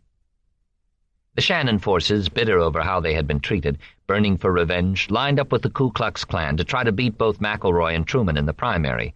The fact that Joe Shannon was a Catholic, the fact that Shannon personally spoke out against the Klan at the National Convention, all notwithstanding. When McElroy and Truman won in the primary, Shannon quietly decided to bolt the ticket in the fall and throw his support, with that of the Klan, to the Republicans. That Harry Truman survived the primary, winning by more than 1,000 votes, was impressive under the circumstances, and due in good measure to all-out support from the Kansas City Star. Putting aside its distaste for Pendergast for the moment, the paper had declared candidates McElroy and Truman superior public servants. It seemed inconceivable, said the Star, that the Democrats could care more about factional advantage than efficiency in public office. The record of the County Court of Jackson County is refreshing. Expenditures of the court last year were more than $640,000 less than those of the previous year. To date, the deficit has been reduced nearly one-half, and there is now a cash balance of more than $250,000. Harry Truman, said the Independence Sentinel, was the very model of a public man. To even talk about throwing him out of office after 2 years of faithful service would be to destroy the incentive for a public official to make good, declared the paper, and the Star agreed, saying everyone who believed in good government should vote for Judge Harry Truman. In the same issue of the Star, the local head Klansman, Todd George, announced that his organization was unalterably opposed to Harry Truman. Later, Harry said the Klan had threatened to kill him. When the Klan staged a big outdoor daylight rally at Lee's Summit, Harry decided to drive out and confront them. Perhaps 1,000 people were gathered, many of whom he knew. "I poured it into them," he remembered. "Then I came down from the platform and walked through them to my car." On the way home, he met another car headed for the rally filled with my gang, armed with shotguns and baseball bats. Had they come earlier, he knew, things might have become very unpleasant. The Republican nominee for Eastern Judge was Henry Rummel, the Independence harness maker who years before had made the special equipage for the team of red goats to pull the Truman children in a miniature farm wagon. Harry, who liked Old Man Rummel and respected him, said nothing against him in the campaign. Rummel won. Harry was out of a job again, and McElroy also. Harry showed no sign of bitterness. The morning after the election, on a corner near the square, seeing a friend, Henry Childs, who had worked hard with the rabbits for Rummel, he crossed the street to shake hands and say there would be no hard feelings. When Childs expressed regret over the part he had played in defeating Harry, saying he felt ashamed of himself, Harry told him to put it out of his mind. "You did what your gang told you, and I did what my gang told me." That was the way it was in politics. Cousin Ralph Truman, in a letter of encouragement, said that were Harry to run again in 2 years, he would win by a landslide, a conclusion Harry had already reached on his own. In the intervening time, he became something of a man of affairs in Kansas City. From an office in the Board of Trade building, he began selling memberships in the Kansas City Automobile Club, working on commission, which after expenses came to approximately $5 for every new membership he recruited. In a year he had sold more than 1,000 memberships and cleared $5,000, which, with a family to support and debts to pay, he greatly needed. Roads, highways, the new age of the automobile had become his specialty. He was named president of the National Old Trails Association, a non-profit group dedicated to building highways along the country's historic trails and to spreading the concept of history as a tourist attraction. Writing from Kansas during one of many trips in behalf of the group, he told Bess, "This is almost like campaigning for president, except that the people are making promises to me instead of the other way around."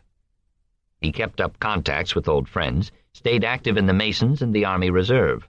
Only his interest in law school seemed to suffer. After nearly 2 years of work there, he dropped out. In times past, during the early days of the Morgan Oil Company, he had been described as constantly surrounded by people. People, people, people.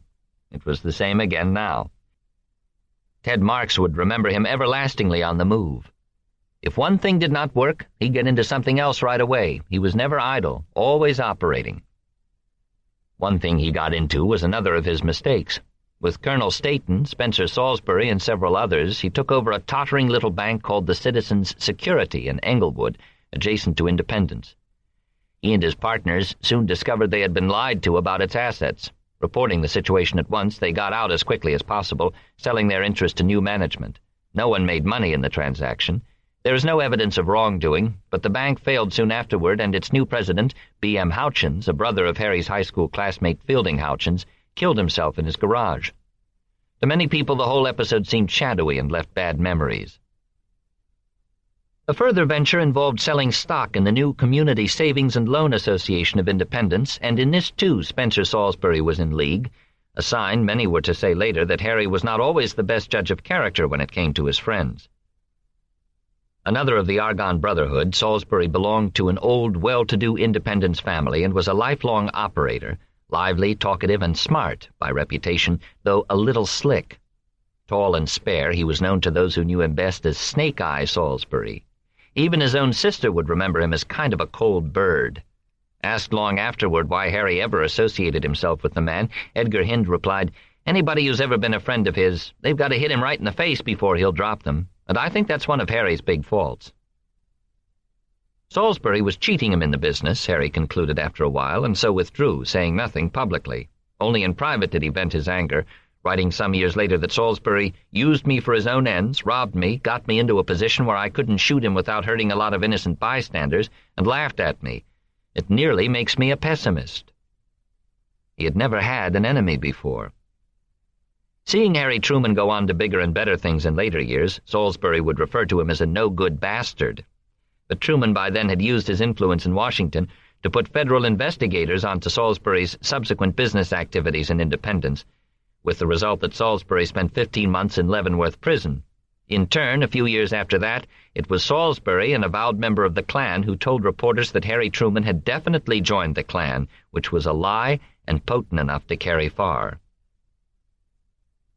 Between times, in the years 1925 and 26, Harry kept in close touch with Jim and Mike Pendergast. On pleasant evenings, he would drive into town to sit and talk for hours on Mike's big front porch on Park Avenue. Mike thought Harry should run next time for county collector, an appealing prospect since the job offered an inordinately high salary of $10,000, plus allotted fees that could mean that much again. But then Mike took Harry to meet Tom, who said he had already promised the job to someone who had been with the organization longer than Harry. Tom thought that Harry, with his experience on the court, would be better suited for presiding judge, which had a salary of $6,000.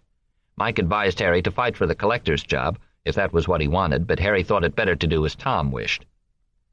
For Harry, this apparently was the first face-to-face encounter with the big boss.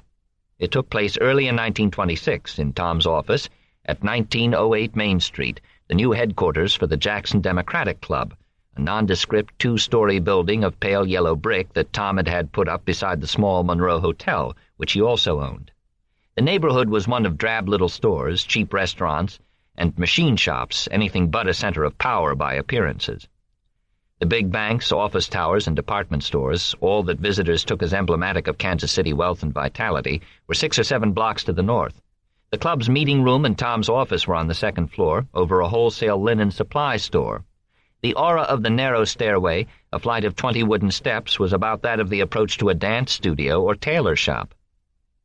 So it was settled. Harry would run for presiding judge, and since the Pendergasts and Joe Shannon had by now patched up their differences, there was never much doubt about the outcome. Harry ran in the primary unopposed. In November, he and the entire Democratic slate swept into office. Henry McElroy became the new city manager of Kansas City. As presiding judge, Harry Truman himself had real authority at last. 6.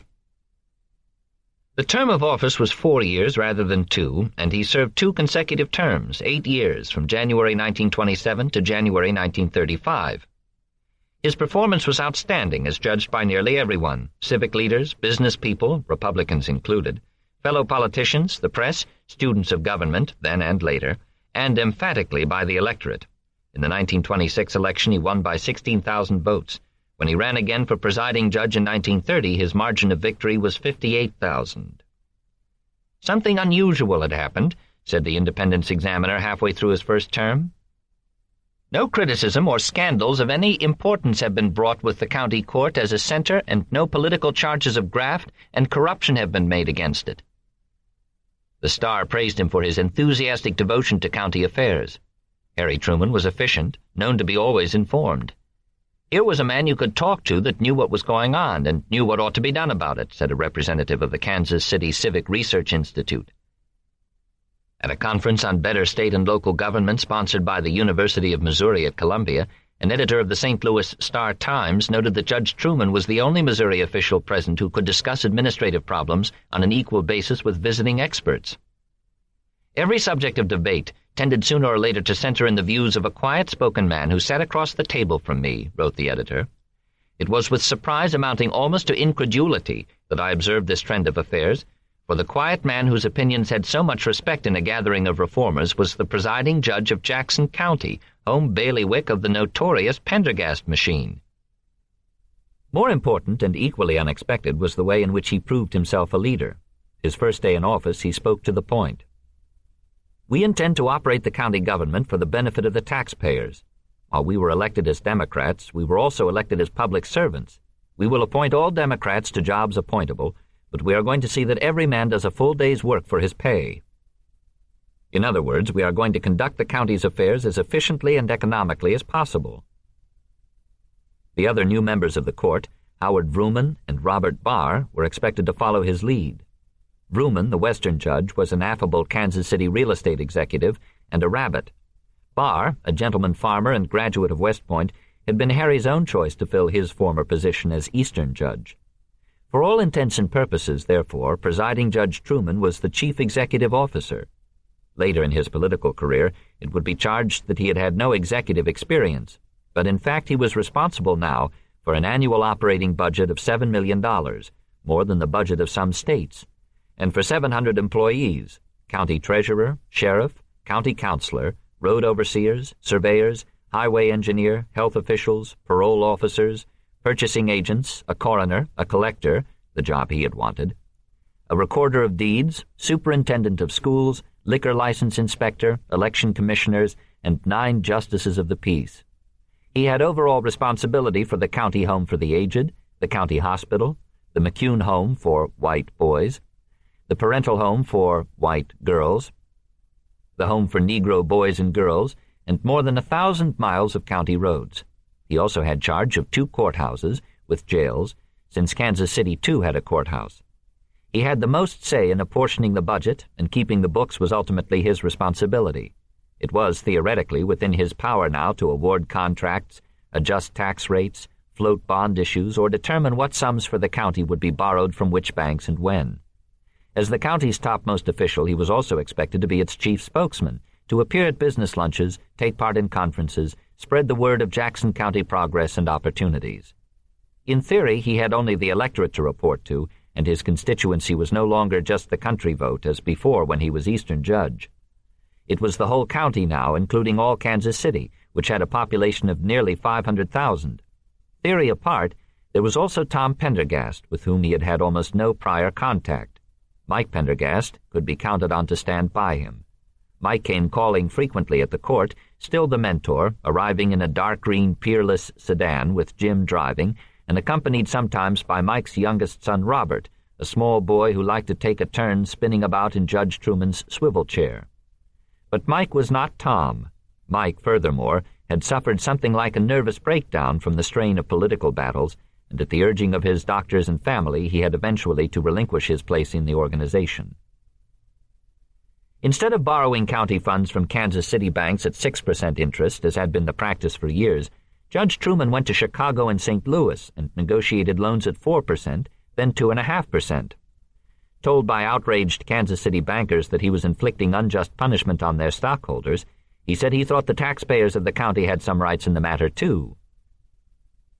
When the Republican National Committee announced Kansas City as the choice for their national convention in 1928, then appeared to be reconsidering because of costs, Harry helped raise money locally for the Republicans on the sensible ground that the Kansas City economy could only benefit. It was in Kansas City's convention hall on June 12th that the Republicans nominated Herbert Hoover. He hired Democrats only, as promised, both goats and rabbits, and apparently on an even basis. He also put his brother Vivian on the payroll as purchasing agent for the county homes, and hired Fred Wallace, his youngest brother-in-law, as county architect, primarily to appease Bess and her mother. Fred, like his father, was a drinker and a worry, and still the apple of his mother's eye. Roads, however, were the priority. Within days after taking office, Judge Truman named a bipartisan board of 2 civil engineers, Colonel, later General, E.M. Staton, and a Republican named N.T. Veach, Jr., to appraise the roads of the entire county and draw up a plan, something that had never been done before. He also accompanied them on much of their survey, covering hundreds of miles in all. The report, issued 3 months later, described 350 miles of pie-crust roads, clearly inadequate to stand the demands of modern traffic, and stressed that the cost just to maintain them would exceed what might be raised by taxes.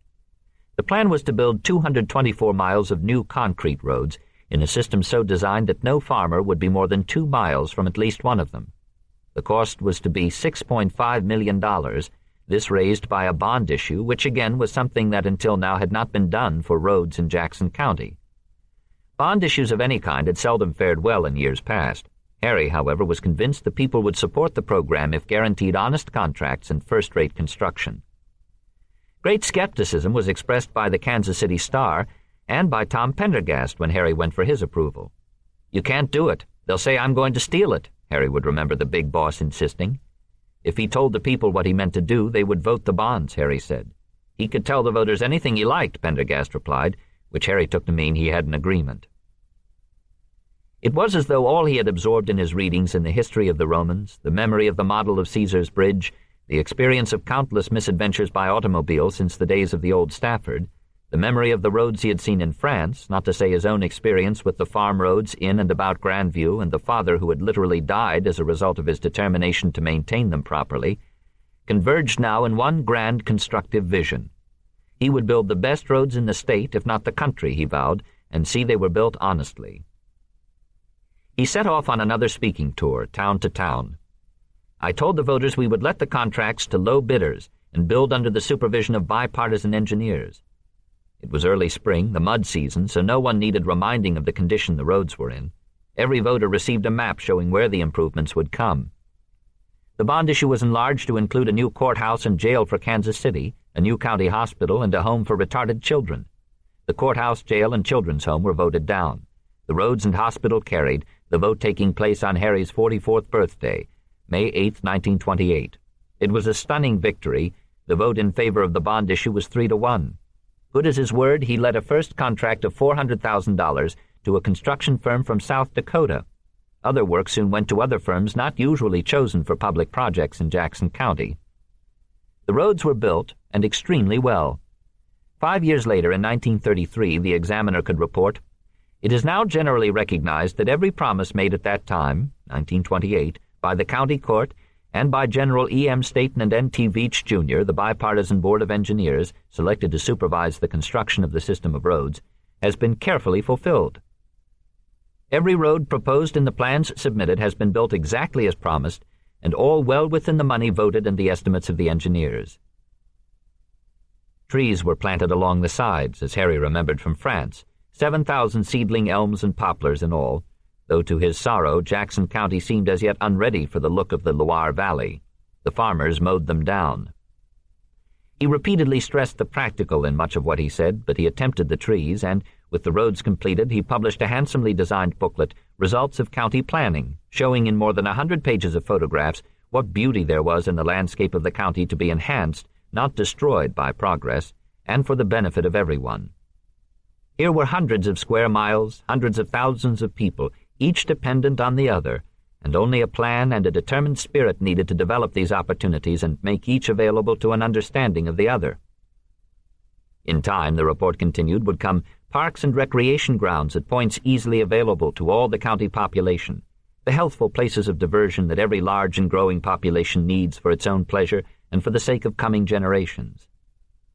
The pictures were of schools, farms, industry, main streets, and the mushrooming Kansas City skyline, bridges over the Missouri, the Blue and Little Blue, and mile after mile of roads through rolling countryside where so much pioneer history had taken place. The interest in history, felt so strongly by the presiding judge, was all through the book. A caption under a photograph of Raytown's main street read, "Raytown, once a favorite place for assembling teams for Santa Fe caravans, also had the distinction of a home nearby which was framed and cut in Kentucky and shipped here by water. The Jesse Barnes home, 2.5 miles southwest of Raytown. A part of the house is still standing." Another photograph showed the path worn by the wagons where the Santa Fe Trail crossed the Big Blue. Under another, of a frame house set among old elms, the caption read, "Since 1867, Mrs. Martha E. Truman has lived on this farm on Blue Ridge Boulevard. She was born in Jackson County in 1852. She is the mother of Judge Harry S. Truman, presiding judge of the county court." "Oh, if I were only John D. Rockefeller or Mellon, I'd make this section, 6 counties, the world's real paradise," he wrote privately. As it was, the road system was completed on schedule and, almost unimaginably, for less than the original estimate. Another bond issue was voted for more roads, for the Kansas City Courthouse, and for a total remodeling of the Independence Courthouse. The new Kansas City Courthouse, to replace a Victorian fire trap with creaking elevator and oiled wood floors, would be the county's part in an extensive 10-year plan that would include a new city hall and civic auditorium. It was among the most ambitious city projects in the country, and one championed vigorously by both the Star and Tom Pendergast, which meant it was certain to go forward. Brisk about his business, as always, seemingly tireless, Harry insisted that everything be done just so and concerned himself with details of a kind others would never have bothered with. Raised on the idea that appearances mattered, as an expression of self-respect, raised on the old premise that any job worth doing was worth doing well, ambitious for his community and for himself, he was determined to give the county a courthouse in Kansas City second to none. Unsure of exactly what he wanted in the new building, he decided he wouldn't know until he had educated himself. Thus he set off by automobile, in his own car at his own expense, on an amazing cross-country tour to look at public buildings of all kinds and to talk to their architects. He traveled thousands of miles, as far west as Denver and Houston, east all the way to Brooklyn, south as far as Baton Rouge, and took with him for company and to help with the driving a man named Fred Canfill, whose companionship he apparently enjoyed, but who to a great many people seemed to personify nearly everything odious about Kansas City politics. By appearance, manner, by reputation, Canfill was the typical Pendergast roughneck, a loud-mouthed, profane, vulgar, and uncouth person, a low ward heeler of the worst type, in the words of testimony that would be taken some years later by agents of the FBI. He was considered a bully, a braggart, a big bag of wind, overbearing and crude. 6 feet tall and built like a heavyweight wrestler, he had a dark, glowering expression nearly all of the time. He wore the brim of his hat low over his eyes and stood with his legs apart, feet firmly planted as if braced to block a doorway. He was called peculiar and secretive, a mystery man, and as time went on, because of his booming voice, Whispering Fred. And it was whispered of Whispering Fred that he had a criminal record. People who had worked with him for years had no idea where he lived or where he came from, whether even he was married. Earlier, before going to work for Judge Truman, Canfill had kept an office in the Board of Trade building, but there had been no name on the door or telephone listed. He drove a good car, his suits were custom-tailored, yet no one knew what he did for a living. One prominent Kansas City Democrat who was considering Canfill for a job tried in vain to find out more and finally asked him face-to-face, "What the hell do you do for a living?" Canfill only laughed and said lots of people would like to know. Refusing to give up, the man asked the police commissioner as a favor to put a tail on Canfill. But after several days, the police could report only that Canfill had lunch regularly in a booth at the Savoy Grill with Harry Truman and Ted Marks. Probably this was in 1925, when Harry was selling memberships for the Kansas City Automobile Club and had his own office in the Board of Trade building, as did Ted Marks, who no doubt made the good suits Canfill wore. The facts about Canfill, as Harry Truman knew, were these. He was Harry's own age and had grown up on a farm in Kansas. Unmarried, he lived with a sister in a small house on East 77 Terrace, Kansas City. Until the war, he had worked briefly as treasurer for a circus and for several years ran the service department of a Cadillac agency in Shreveport, Louisiana, his mother's hometown. At the time he had the office in the Board of Trade building, Canfill was working as a rent collector for a Kansas City landlord. Contrary to rumor, he had no criminal record. How long he had been involved with the Pendergast organization is not known, but according to later testimony, it was his association with Judge Truman that had kept him in good graces with the organization, and not the other way around. Harry had met Canfill first in the Army. After being elected to the court, he hired Canfill as a tax investigator. Harry liked him, liked how he went about his work. "Fred's a little rough, but Fred's all right. He's as loyal as a bulldog," he would explain long afterward, recalling the years Canfill had been at his side. The loudmouth and crude language were largely a front. As a soldier, Canfill had been superb, rising from sergeant to lieutenant by dint of his own merit, a point that counted greatly with Harry, and one that later investigators would find amply documented in Canfill's service record. "Character excellent right along and recommended as an unusually efficient officer," read one entry in the file at the War Department. "He generally worked 12 to 15 hours a day," read another, "but I never saw him worn out or tired. He was ever full of enthusiasm and eager for the next task." It was in Shreveport, Canfill's old place of business, that Harry saw a building that he admired more than any others on the tour, the massive new Caddo Parish Courthouse, and decided to hire its architect, Edward F. Neild, as a consultant. The building was in what would later be known as the Art Deco style. Though disdainful of the modern in painting, Harry was very definite in his admiration of Art Deco. As he would have trees for his roads, so he determined now to have an equestrian bronze of Andrew Jackson for the front of the courthouse. In Charlottesville, Virginia, he saw one of Stonewall Jackson that he thought exceptional and at once commissioned its sculptor, Charles L. Keck of New York. Concerned about historical accuracy, and out of long affection for old Andy, he drove to the Hermitage, Jackson's home in Tennessee, to make measurements of Jackson's clothing. He would have his hero's statue no larger or smaller than life. "I wanted a real man on a real horse."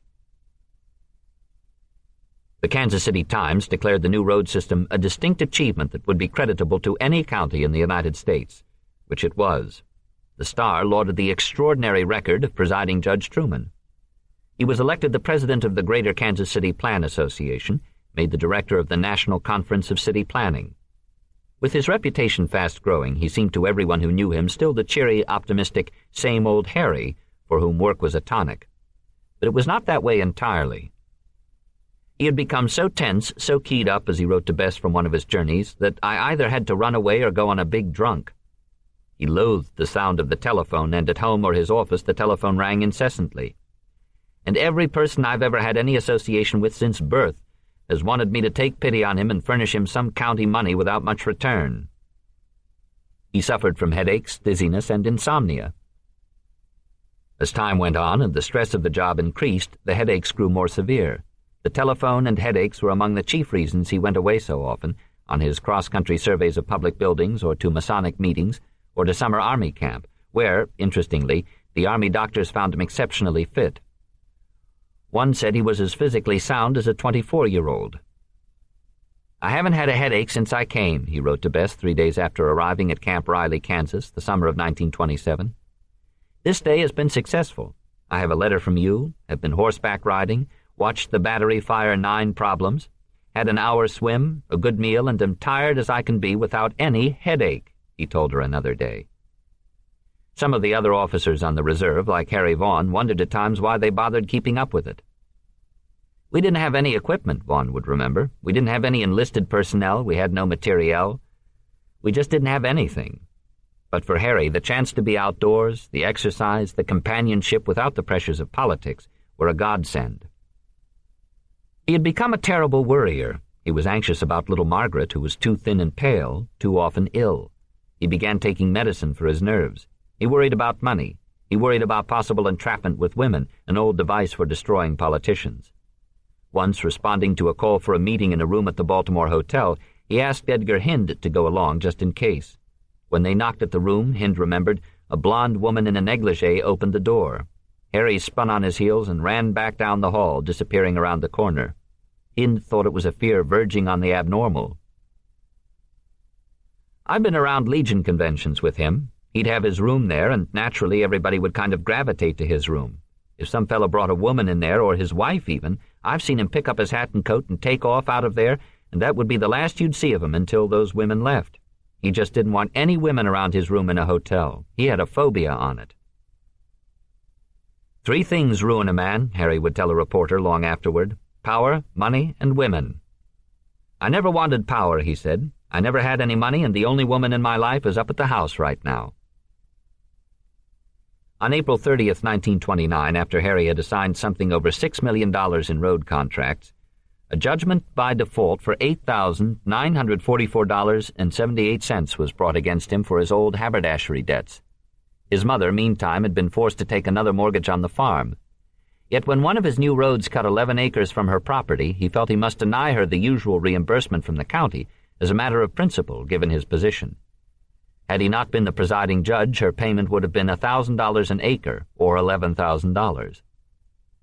He was scrupulous over money almost to a fault, but also over the range of small favors and shortcuts, the expedient little arrangements by which politicians traditionally benefited, so much so that stories about him would be told for years.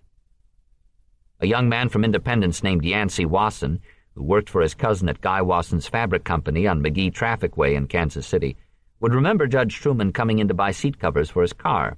The bill came to $32, but on instructions from his cousin, young Wasson said Judge Truman could forget the bill if he just arranged for the company to get some business on county cars and trucks. Harry gave him a look.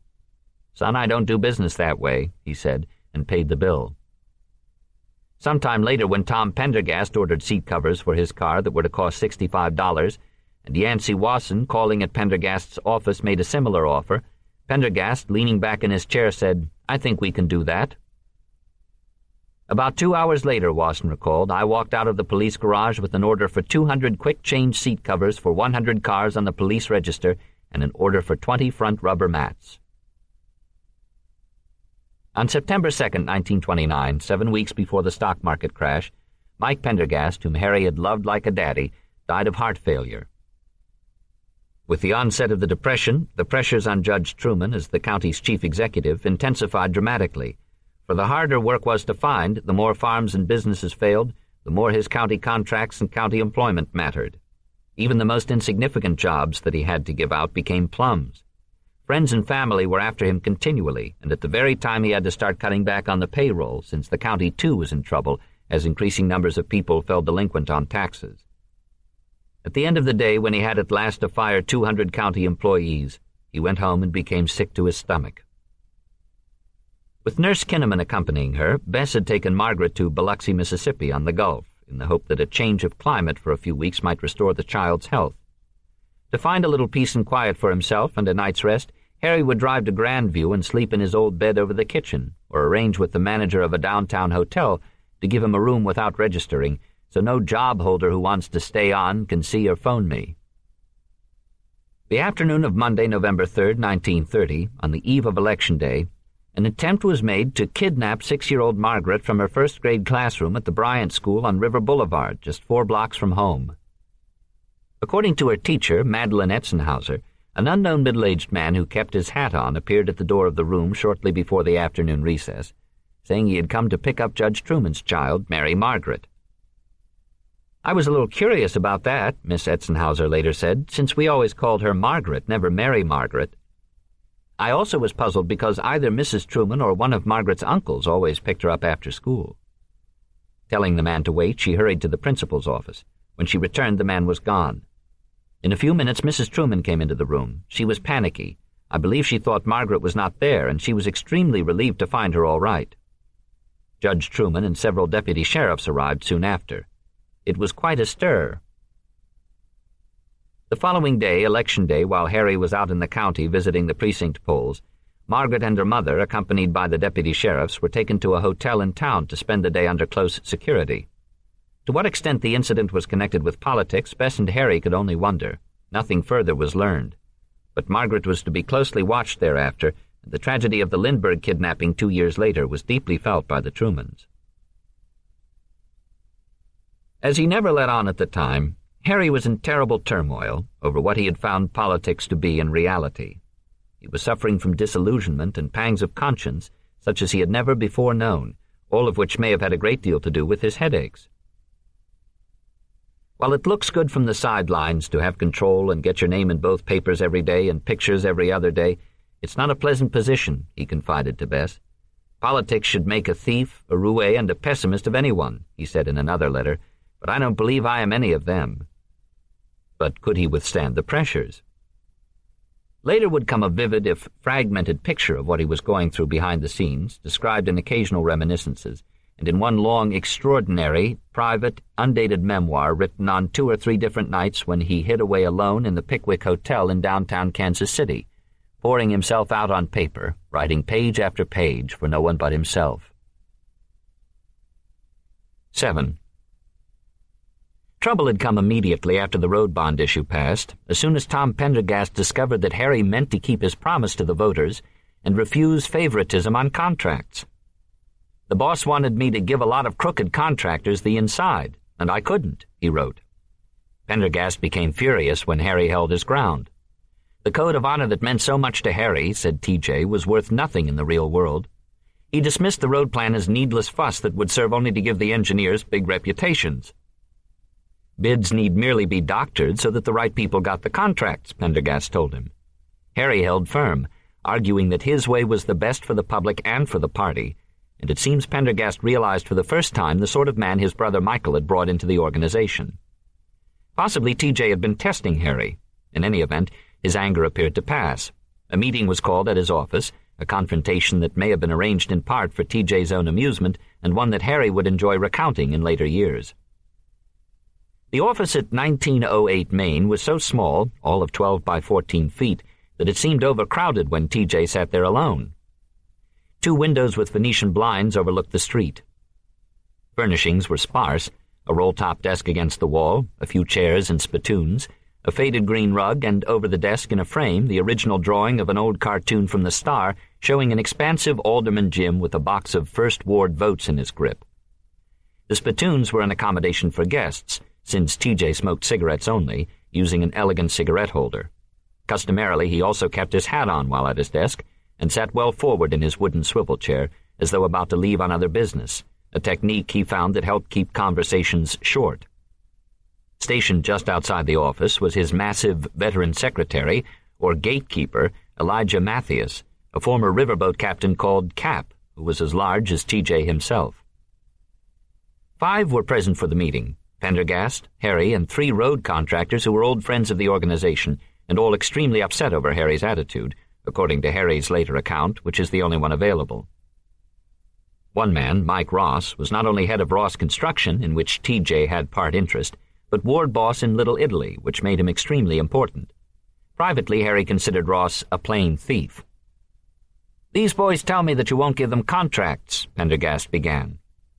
"They can get them if they are low bidders," Harry answered, "but they won't get paid for them unless they come up to specifications." "Didn't I tell you, boys?" said Pendergast. "He's the contrariest cuss in Missouri." When the meeting ended and the 3 contractors left, Pendergast told Harry to go ahead and run things as he thought best, adding only that of course he, Pendergast, always had the 2 other judges to call on if he needed to vote Harry down. From that point forward, apparently Pendergast was as good as his word, never asking Harry to do anything dishonest. "And that's the God's truth. I did my job the way I thought it should be done," Harry said in an interview years afterward, and he never interfered.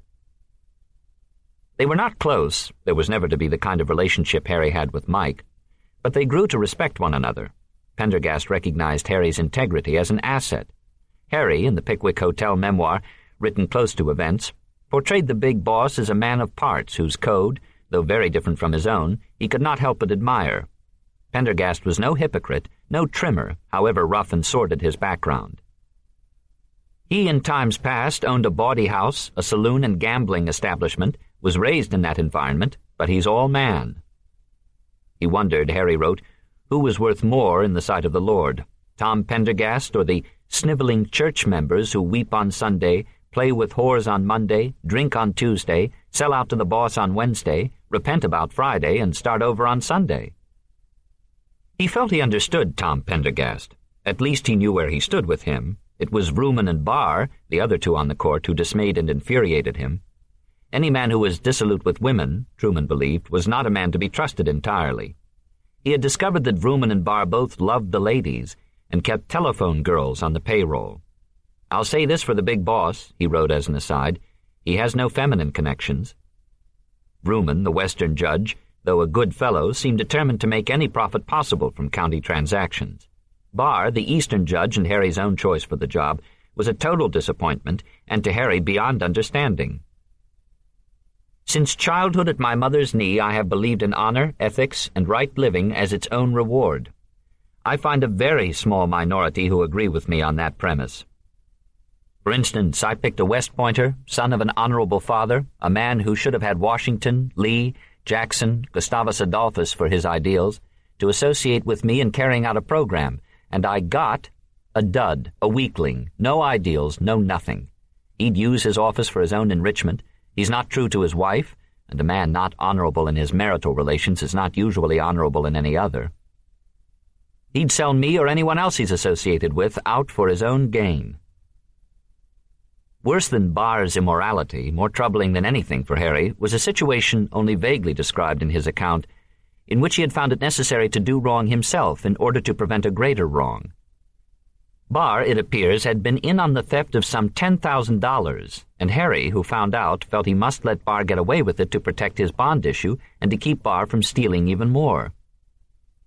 This sweet associate of mine, my friend, who was supposed to back me, had already made a deal with a former crooked contractor, a friend of the boss's.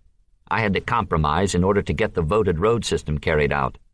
I had to let a former saloon keeper and murderer, a friend of the boss's, steal about $10,000 from the general revenues of the county to satisfy my ideal associate and keep the crooks from getting $1 million or more out of the bond issue. Was I right, or did I compound a felony? I don't know. Anyway, I've got the $6,500,000 worth of roads on the ground, and at a figure that makes the crooks tear their hair.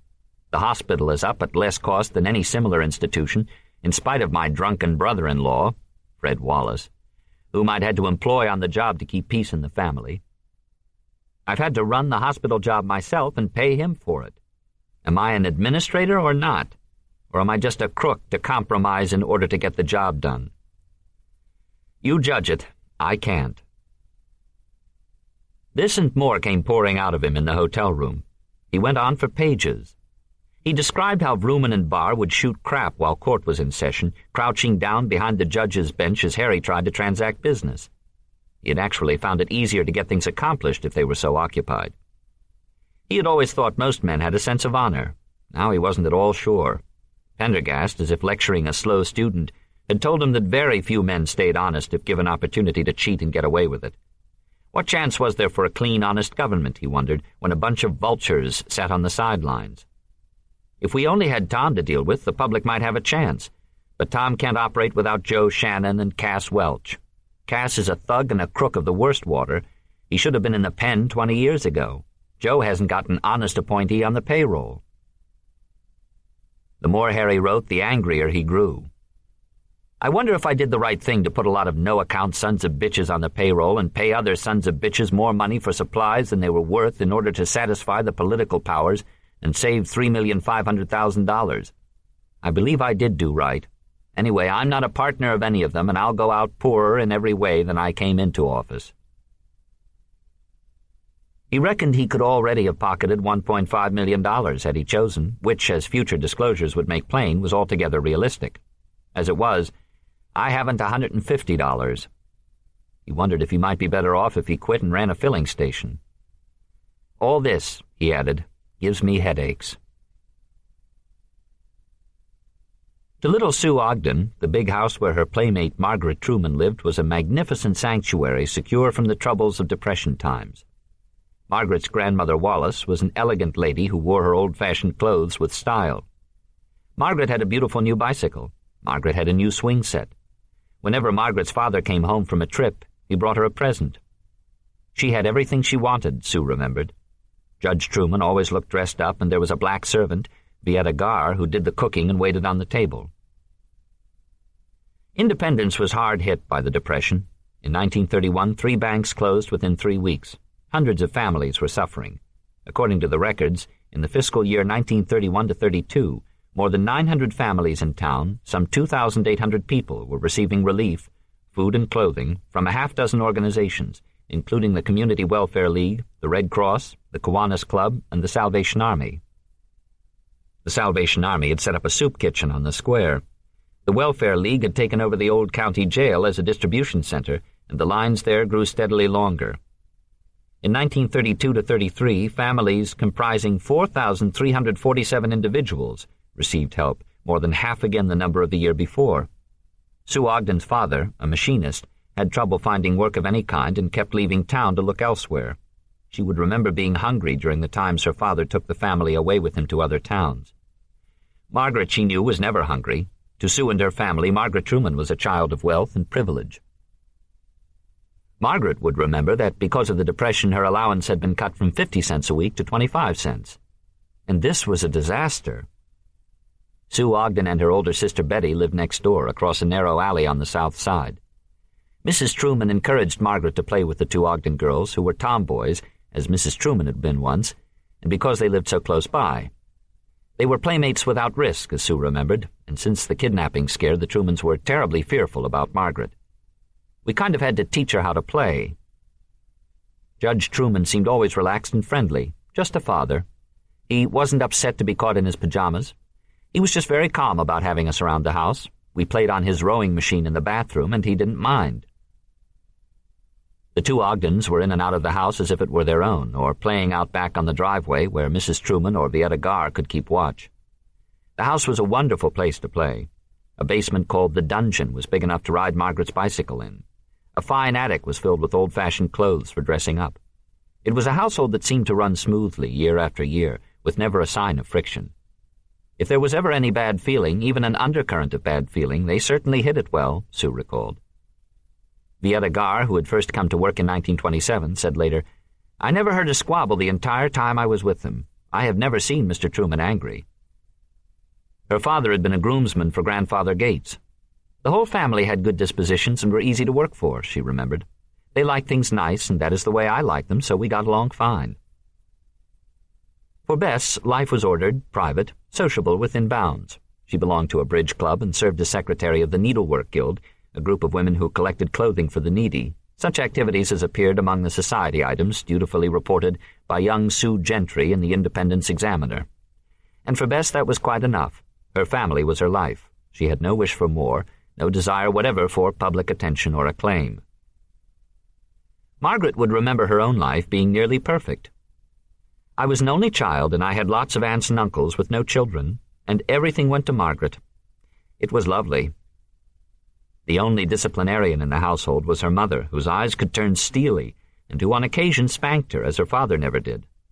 Her mother, Margaret recalled, was far more likely than her father to be hard on people who deserved it. "I could twist him around my little finger." At dinner, Grandmother Wallace sat at the head of the table, Father at the other end. Margaret sat with her mother on one side, with Uncle Fred opposite. Dinner was served at 6:30. There was a white linen tablecloth, linen napkins, and good silver. Father did the carving, and beautifully, according to Vieta Gar. The atmosphere was calm and proper, always. Grandmother Wallace did her hair a little differently for dinner and put on a fresh dress. My manners were expected to be perfect, Margaret remembered. If her father and uncle discussed politics, her mother occasionally joined in, but never her grandmother, who did not care for politicians or politics. Her presence was very much felt, even though she didn't talk a great deal.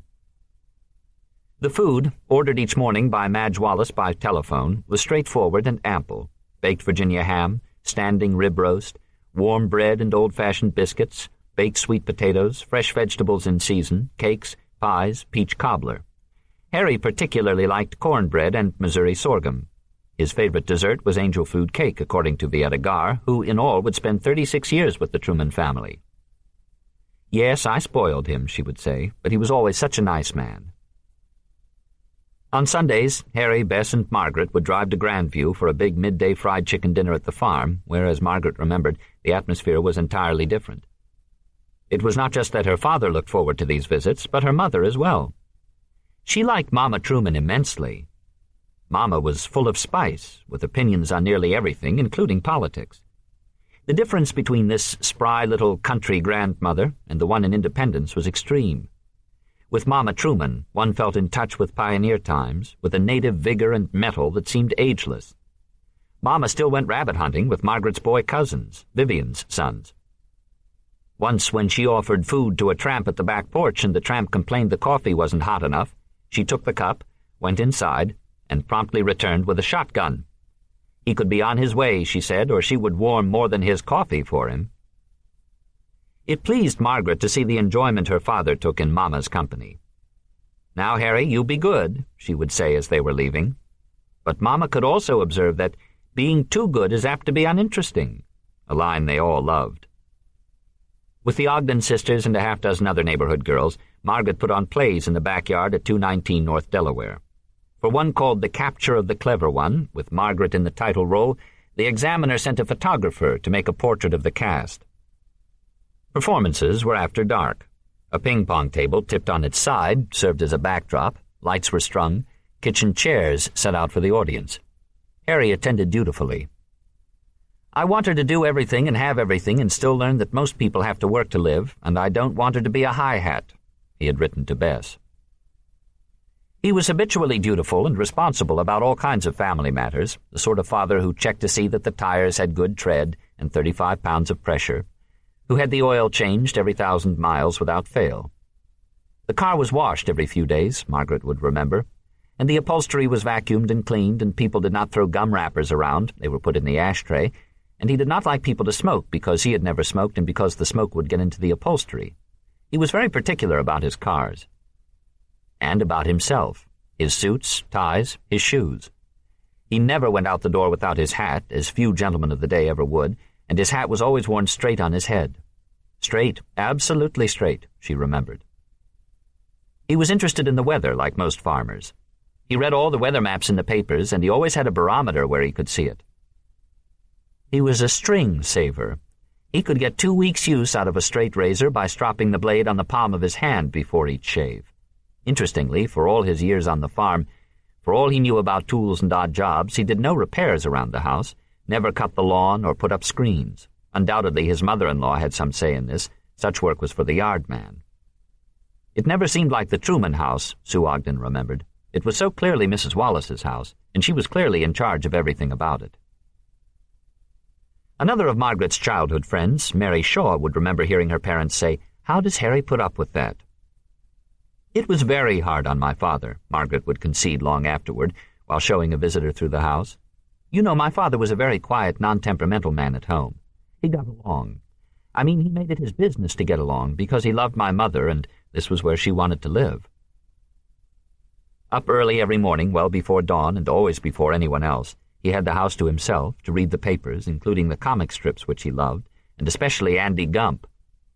Told that as county judge he could have any license plate number he wished, he had picked number 369 because it was Andy Gump's number, a point he delighted in explaining to anyone who asked. In the evenings he would turn to his books and become wholly immersed. You could talk to him if you were reading, and you wouldn't get an answer. Indeed, Margaret could not recall her father sitting down quietly at home, without a book in his hand. He became a great joiner. In addition to the Masons, the American Legion, the Veterans of Foreign Wars, he belonged to the Elks, the Eagles, the International Acquaintance League. Monday nights he went uptown to the square to play poker in a back room over the Farmer and Merchant's Bank. It was a regular game among the same old friends, several of them Army pals like Edgar Hind and Roger Sermon, a grocer who had become the town's mayor. They named themselves the Independence Harmonicon Society, or Harpy Club, because one of their number had once distinguished himself playing the harmonica, or French harp, extremely poorly but with exuberance in a contest at the local movie house. The game had a 10-cent limit. A little beer or bourbon was consumed, prohibition notwithstanding, and the conversation usually turned to politics. Such was the social life of Judge Harry Truman in the early 1930s, the worst of the Depression, years when Adolf Hitler was rising to power and Japan invaded Manchuria. As much as he enjoyed going out to the farm to see his mother and sister, he had no desire ever again to live in the country. He loved the town. He liked his walk up to the courthouse square, said Margaret. He liked people. He genuinely liked people, and he liked to talk to them. In many ways, it was still the town he had grown up in. Farmers crowded the square on Saturday nights, but the rest of the week, nights were quiet, broken only by the sound of passing trains and the striking of the courthouse clock. Margaret Phelps and Tilly Brown still taught history and English at the high school. The town directory listed most of the old names of the original settlers: Boggs, Daly, Adair, McClelland, Childs, Hickman, Holmes, Ford, Davenport, McPherson, Mann, Peacock, Shank, not to say Truman, Wallace, and Noland. Harry knew nearly all the family histories. It was good politics to know, of course, but he also loved the town. His devotion to Bess appears to have been total, no less than ever. On his travels, at summer army camp, he wrote to her nearly every day. How had he ever gotten along without her before they were married was a mystery he pondered in a letter from Fort Riley, Kansas, the summer of 1930. Just think of all those wasted years. "Have you practiced your music?" he wrote to Margaret from Camp Ripley, Minnesota, another summer. He had splurged and for Christmas bought her a baby grand piano, a Steinway, a surprise she did not appreciate. She had dreamed of an electric train. "I'm hoping you can play all those exercises without hesitation. If you can, I'll teach you to read bass notes when I get back." As early as 1931, there was talk of Harry Truman for governor, a prospect that delighted him. "You may yet be the First Lady of Missouri," he told Bess. Whatever inner turmoil he suffered, however many mornings of dark despair he knew, the truth was he loved politics. He was as proud of the roads he had built and of the new Kansas City courthouse as of anything he had ever accomplished or hoped to. Work was progressing on the new Independence Courthouse, his courthouse as he saw it, and everyone approved. "From the time of the establishment of Jackson County until now," wrote Colonel Southern in the Examiner, "men with the same indomitable courage of the county's namesake, Andrew Jackson, have dwelt in this garden spot of Missouri, with eyes always fixed on the future greatness of this great domain, and with the thought uppermost to build a county that the rest of the state would be proud of." But the greater satisfaction for Harry was in what he had been able to do for ordinary people, without fanfare or much to show for it in the record books, things he could only have done as a politician. Years afterward, over lunch in New York with the journalist Eric Severide, he would describe how, as a county judge in Missouri, he had discovered that through a loophole in the law, hundreds of old men and women were being committed to mental institutions by relatives who could not or would not cope with their care or financial support, and how by investigating the situation he had restored these people to their rights and freedom. This, he said, had given him more satisfaction than anything. He loved politics, remembered Ted Marks, and he strived for something and never let loose until he got there. "I think no matter what job he held, he put all he had into it. He enjoyed it and did the best he knew how." He had not found his real work until late in life, not until he was nearly 40. But then, observed Ethel Noland, hadn't he been a late bloomer all along? He didn't marry until he was 35. He didn't do anything early. Politics came naturally. There, she said, he struck his gait.